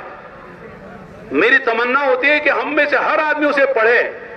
حضرت اس جملہ, اس کا کتاب کا عنوان ہے کہ کوئی بھی شخص کسی مقام پر پہنچ جائے, کسی سطح پر پہنچ جائے, وہ اپنی اصلاح سے اور استفادے سے مستغنی نہیں ہے. یہ سمجھ میں آ گیا تو پھر آدمی سمجھ لو کہ حساب محفوظ ہو گیا. کہیں جا کر یہ نہیں کہہ سکتا میری اصلاح ہو گئی, اب مجھے مزید اصلاح کی ضرورت نہیں ہے, اب میرا کوئی بڑا نہیں ہے, میں خود بڑا ہوں, مجھے کسی سے استفادہ کرنے کی ضرورت نہیں ہے. ہمیشہ آدمی اپنی اصلاح کے محتاج ہے اور ہمیشہ اپنے بڑوں سے استفادے کا محتاج ہے. استفادے کے معنی دوسرے بڑوں سے فائدہ اٹھانا. میرا بڑا ہے, میں نے بڑا کسی کو بنایا ہے, لہذا ان کے تابع رہ کر مجھے چلنا ہے, ان سے فائدہ اٹھاتے رہنا ہے. لہذا جب بھی خدا نہ خواستہ شیطان دل میں بات ڈالے اب مجھے مزید اصلاح کی ضرورت نہیں ہے, استفادے کی ضرورت نہیں ہے, تو پھر آدمی خود بھی نقصان میں جائے گا اور دوسروں کو نقصان میں ڈالے گا. اپنی اصلاح اپنے استفادے سے مستغنی نہیں ہے, اس کو وہ حاجت مند ہے. چنانچہ اس عرب نے عجیب بات کہی, کہا کہ واللہ ثم واللہ, قسم کھا کے کہا انہوں نے کہ اس وقت ہم پورے عالم میں پوری امت جان و مال لے کر جو چل رہی ہے اس کی کوئی غرض نہیں ہے, اور اتنی محبت الفت کے ساتھ چل رہی ہے. امت کی ساری صلاحیتیں اللہ کے دین پر جو لگ رہی ہیں اس کا ایک بڑا بنیادی سبب ہے کہ ہمارے ہاں اور جو ہے آپ کے ہاں یہ مشورے کی سنت زندہ ہے, سب مشورے کے تابع ہو کر چل رہے ہیں. اور ایک جملہ انہوں نے یہ کہا واللہ لو تحیا هذه سنت الوحیدہ فی هذا العصر الراہن هذه الامہ لتجتمع على رصیف واحد ولتنسى جميع الخلافات والنزاعات. کہنے لگے آج یہ سنت مشورہ امت میں جیسے ہونا چاہیے, صرف نام مشورے کا نہیں بلکہ مشورہ حقیقت کے ساتھ زندہ ہو جائے. فرمایا کہ امت میں آج جتنے اختلافات ہیں, جہاں جہاں اختلاف گھریلو ہیں اور یہ مدرسوں میں ہیں, مسجدوں میں, کمیٹیوں میں, جماعتوں میں, جتنے اختلافات کو امت شکار ہے, فرماتے سارے اختلافات کو امت بھول جائے گی اور ایک پلیٹ فارم پر آ جائے گی. سنت مشورہ کو زندہ کرو, یہ مشورے کی برکتیں ہیں. جہاں مشورہ صحیح ہوتا ہے اور لوگ جو ہے اپنی رائے دے کے فارغ ہو جاتے ہیں, جو طے ہوتا ہے قبول کر لیتے, وہاں کوئی مسئلہ نہیں ہے. یہ مشورہ ہی نہیں ہے, یہ مشورہ اصولوں پر نہیں ہے, وہاں مسئلے ہی مسئلے ہیں. تو اور ایک تو یہ میں کر رہا تھا کہ اطاعت ہے, بات ماننی چاہیے. اپنے بڑوں کو بڑا سمجھ کے ان کی تابعداری کے ساتھ بات مانیں گے تو قرآن کہ ان تطیعوا, اگر اطاعت کرو تو ہدایت پر رہو گے. تو تیسرا سبب اطاعت ہے, اور آخری چوتھا سبب ہے فرماتے مجاہدہ ہے. والذین جاہدوا فینا لنہدینہم سبلنا وان اللہ لمع المحسنین. جو ہمارے راستوں میں مجاہدہ برداشت کریں گے ہم ان کے لیے یہ ایک دروازہ نہیں, ہدایت کے سارے دروازے کھولیں گے. جہاں سے آئیں گے ہدایت پر آئیں گے. جو کریں گے ہدایت والا کام کریں گے، بس مجاہدہ ہے۔ اللہ کے دین کے لیے جو نفس کے خلاف بات آئے اسے جھیل جانا، اسے گزر جانا، گرا ضرور ہے لیکن ہم کریں گے۔ تہجد کی نماز آسان نہیں ہے، پڑھیں گے۔ روزہ گرمی کا آسان نہیں ہے، رکھیں گے۔ حج پہ جانا آسان نہیں ہے، حج پہ جائیں گے۔ زکوٰۃ دینا آسان نہیں، زکوٰۃ نکالیں گے۔ اللہ کے راستے میں جانا آسان نہیں، جائیں گے۔ آج امت میں ہے دوستو 10-15 منٹ کے لیے اذان سن کر مسجد میں آنے تیار نہیں ہے۔ چلا 4 مہینے اندرون بیرون لاکھوں روپے خرچ کر کے اپنی جوان بیویوں کو، بوڑھے ماں باپ کو، معصوم بچوں کو چھوڑ کر جانا، کاروبار کو چھوڑ کر جانا کو آسان ہے؟ مسجدوں میں سونا، مچھر کہیں ستا رہے، کہیں کھٹول ستا رہے، کھاتے ہیں روٹی چاول کھلا رہے ہیں، کھاتے چاول روٹی کھلائی جا رہی ہے، سونے کا کوئی ٹھکانہ نہیں ہے کہ دھکے دے کے باہر بھیجا جا رہا ہے۔ ہم ان کے خیر خواہ ہیں، وہ ہم کو جو دشمن سمجھ رہے ہیں۔ کیا کیا حالات امت پر آتے ہیں اللہ کے راستے میں نکلنے میں۔ جب آدمی ان سارے مجاہدوں سے گزرتا ہے اللہ خود اس کو ہدایت دیتے ہیں، اللہ اس کی ہدایت کا سبب، اللہ تعالیٰ اس کو ہدایت کا سبب قرار دیتے ہیں۔ مجاہدوں سے گھبرانا نہیں ہے۔ حضرت عبداللہ بن عبد الرحمن بن عوف فرماتے ہیں کہ رأینا خیر الخیر فی القرہ رأینا خیر الخیر فی القراہۃ، بڑی سے بڑی خیر جو ہم نے پائی ہے وہ ناگواری میں پائی ہے۔ ناگواری آئی، گزر گئے، نبی کی بات مان لیا، مجاہدہ برداشت کر لیا، اس کے بعد وہ خیر آئی، سوچ بھی نہیں سکتے تھے۔ 2 مثالیں دی ہیں، ایک ہجرت کی مثال دی ہے، ایک بدر کی مثال دی ہے۔ ہجرت آسان نہیں تھی، ہماری ہجرت تو ماشاءاللہ کیا کہنے، آنے نکلنے سے پہلے واپسی کی تاریخیں طے ہیں، جانے سے پہلے واپسی کا ریزرویشن ہو چکا ہے، چاہے ملک میں جائیں چاہے بیرون جائیں، واپسی طے ہے۔ صحابہ نے ہجرت کی تو واپسی نہیں ہے، واپس مکے آئے بھی ہجرت کے بعد تو اپنے گھروں میں نہیں گئے۔ بعض بات میں اپنے گھروں کو دیکھا بھی نہیں کہ ہجرت کا ثواب کم نہ ہو جائے۔ اگر کوئی بیمار ہو جائے تو رو رہے تھے، اے اللہ مکے میں موت نہ آئے ورنہ ہجرت کا ثواب ختم ہو جائے گا، رو رہے تھے، مانگ رہے تھے۔ ہجرت تو انہوں نے کی ہے، ہم تو مہاجرین کی نقل اتارنے کی کوشش کر رہے ہیں۔ نصرت تو صحابہ نے کی ہے، کیا نصرت کی ہے، بنگلور والے کیا نصرت کریں گے، ہماری حیثیت کیا ہے؟ 3 دن کے لیے آپ آئے، پتہ نہیں کس کو راحت ملی نہیں ملی، نیند آئی نہیں آئی، کھانا راس آیا نہیں آیا، اس پر بھی لوگ آپ تعریف کر رہے ہیں، ماشاءاللہ بہت اچھا نظام ہے۔ انصار نے جو نصرت کی ہے، اللہ اکبر، گھروں میں حصہ لگایا، کاروبار میں حصہ لگایا، باغات میں حصہ لگایا، اور یہاں تک بعض لوگوں نے کہا کہ ہماری 2 بیویاں ہیں، آپ دیکھ کے پسند کرو، جو آ جائے پسند ان کو دیتے ہیں طلاق، گزر جائے عدت تو کر لو نکاح۔ یہاں تک انہوں نے قربانیاں دی ہیں، یہ اصل نصرت تھی۔ سب میں آگے، دعوت میں آگے، نصرت اور یہ قربانی میں آگے، مال میں آگے، شہادت میں آگے۔ ہم تو نقل اتارنے کی کوشش کر رہے ہیں، ہم کہاں نقل بھی نہیں اتار سکتے، لیکن حدیث میں آتا ہے من تشبہ بقوم حشر معہم، جو جس قوم کی مشابہت اختیار کرتا ہے اللہ قیامت میں اس کا حشر ان کے ساتھ کریں گے۔ ہمیں صحابہ سے محبت ہے، انصار سے محبت ہے، مہاجرین سے محبت ہے، اس لیے کبھی مہاجرین کی نقل اتار کے اللہ کے راستے میں جاتے ہیں، کبھی انصار کی نقل اتار کے اپنے مقام پر رہتے ہوئے آنے والی جماعتوں کی نصرت کرتے، مقامی کام کرتے ہیں، تاکہ اللہ اس کی برکت سے اللہ ان انصار و مہاجرین میں ہمارا حشر فرما دے، ان کی قدموں میں کہیں جگہ مل جائے، اس لیے ہم نقل کر رہے ہیں۔ تو مجاہدہ تو ضرور ہے۔ دنیا کے لوگ کتنے لوگ مجاہدے برداشت کر رہے ہیں؟ ہم نے سنا بعض لوگ بنگلور کے 4 سال کے لیے جاپان گئے، وہ گھر نہیں آئے، 4 سال کے بعد آئے۔ کوئی آسٹریلیا جا رہا ہے، 5 سال کے بعد آ رہا ہے، وہاں کا ویزا لینا ہے۔ کوئی امریکہ کینیڈا جا رہا ہے، وہاں کا سالوں رہتا ہے، بوڑھے ماں باپ مر بھی گئے، بچے بھی یہاں پیدا ہو گئے، اسے دنیا کے لیے مجاہدہ کر رہا ہے۔ مجاہدے سے امت خالی نہیں ہے، مجاہدہ ہو رہا ہے۔ ہمارے بڑے فرماتے ہیں امت میں جو صلاحیتیں ہیں وہ صلاحیتوں کا ازالہ نہ کرو، امالہ کرو، اسے ختم نہیں کرنا، اس کا رخ پھیر دینا۔ مجاہدے ہو رہے، لوگ جا رہے، کھانا پینا آگے ہو رہا ہے، قربانیاں دے رہے، لیکن دنیا کے لیے دے رہے جو فانی ہے، اصل جو آخرت باقی رہنے والی ہے اس کے لیے مجاہدہ کرو۔ انشاءاللہ دنیا تو ملے گی مقدر کی اور آخرت بنے گی اللہ کے فضل سے، وہ ملے گی فیہا ما لا عین رأت ولا اذن سمعت ولا خطر علی قلب بشر، وہ نعمت خدا دیں گے کسی بشر کی آنکھ نے دیکھا نہیں، کسی بشر کے کان نے سنا نہیں، اور کسی بشر کے دل و دماغ میں اس کا وہم و گمان بھی نہیں گزرا۔ اصل وہ زندگی ہے، اصل اس کی تیاری ہے۔ تو میرے دوستو، دعوت ہے، دعا ہے اور اطاعت ہے اور مجاہدہ ہے، یہ اسباب ہدایت ہے۔ اللہ نے اس محنت میں چاروں کو جمع کر دیا ہے۔ تبلیغ کی محنت میں دعوت بھی ہے، دعا بھی ہے، یہاں اطاعت بھی ہے اور مجاہدہ بھی ہے۔ یہ چاروں باتیں اللہ نے جمع کی ہیں۔ انشاءاللہ آپ دیکھتے ہیں کیسے کیسے لوگوں کو ہدایت ملتی۔ شرابی جاتا ہدایت لے کر آتا ہے، بے نمازی جاتا ہدایت لے کر آتا ہے۔ ایسا نوجوان جس نے باپ کے جنازے میں شرکت نہیں کی، کیوں نہیں جا رہے اندر؟ کہتے ہیں میرے پیر میں 2000 کا جوتا ہے، جوتا چوری ہو جائے گا، جوتی کی قیمت ہے، باپ کی جنازے کی قیمت نہیں ہے۔ ایسا نوجوان ماشاءاللہ آج ماں باپ کی مغفرت کے لیے تہجد میں کر اللہ سے بھیک مانگ رہا ہے، رب ارحمہما کما ربیانی صغیرا، رب ارحمہما کما ربیانی صغیرا۔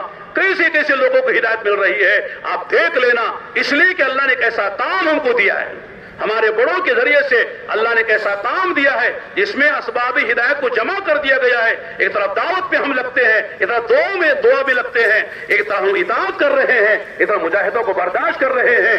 انشاءاللہ جو ہدایت اللہ کو مطلوب ہے، اللہ تعالیٰ اس کا کچھ حصہ ہمیں دے دے، زندگی بدل جائے گی اور ہماری زندگی اقوام عالم کی ہدایت کا ذریعہ بنے گی، لوگوں کے ایمان میں آنے کا ذریعہ بنے گی۔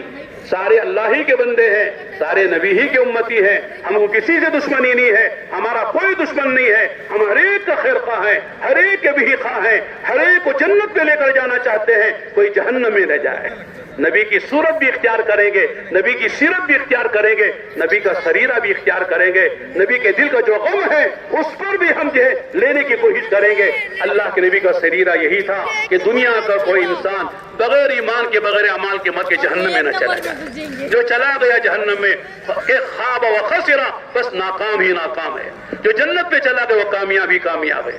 اس کے لیے کہتے ہیں کہ مجاہدہ کر کے کچھ وقت لگائیں، اور ماشاءاللہ کل سے تشکیلیں بھی ہو رہی ہیں، اور ماشاءاللہ بڑا مجمع کر کے پورا مجمع وہ ماشاءاللہ 4 مہینے کے لیے تیار ہے۔ اس وقت ہماری 2 درخواستیں ہیں۔ ایک درخواست یہ ہے، اس مجمع میں جن کے 4 مہینے لگ چکے ہیں، 1-2 مرتبہ لگ چکے ہیں، یا جن کا ماشاءاللہ مستورات میں چلہ لگ چکا ہے، ایسے وہ سارے ساتھی بیرون کے لیے مستورات میں 2 مہینے کے لیے اور مردوں میں 4 مہینے بیرون کے لیے نیت کریں۔ امید ہے اس مجمع میں جو نیت کرے گا خدا اسے ضرور لے جائیں گے۔ بڑا مبارک مجمع ہے، اللہ کا مقبول مجمع انشاءاللہ ہے، اور مجاہدے والا مجمع ہے، پورے ملک کا کریم ہے۔ اس سے انشاءاللہ ہر صوبے کی جماعتیں بنے گی، ہر صوبے سے ملکوں میں جماعتیں جائیں گی۔ ابھی ہم بنگلہ دیش میں تھے، 72 ملکوں کے لوگ آئے تھے۔ ہر جگہ کا تقاضا ہے کہ ہندوستان کی جماعتیں ہمارے بھیجو، ہندوستان کی جماعتیں ہمارے بھیجو۔ امریکہ والے، کینیڈا والے، افریقہ والے، آسٹریلیا والے، نیوزی لینڈ والے، مشرقی ملک والے سب تقاضا کر رہے ہیں ہندوستان کی مضبوط جماعتیں ہمارے بھیجو۔ کام کھل گیا ہے، ساری رکاوٹیں دور ہو گئی۔ اس لیے میرے دوستو آپ سے درخواست ہے، ایسے سارے وہ ساتھی جو 4 مہینے لگا چکے ہیں، بیرون جانے کے قواعد ان کے مکمل ہیں، وہ نیت کریں۔ انشاءاللہ مہینہ لگے، 2 مہینے لگے، رمضان سے جائے، رمضان کے بعد جائیں، نیت تیاری کر کے جائیں، لیکن اس مبارک محفل و مجلس میں نیت کریں، اللہ آپ کے لیے آسان کرے گے۔ ذرا کھڑے ہو کر بولو کون کون تیار ہے؟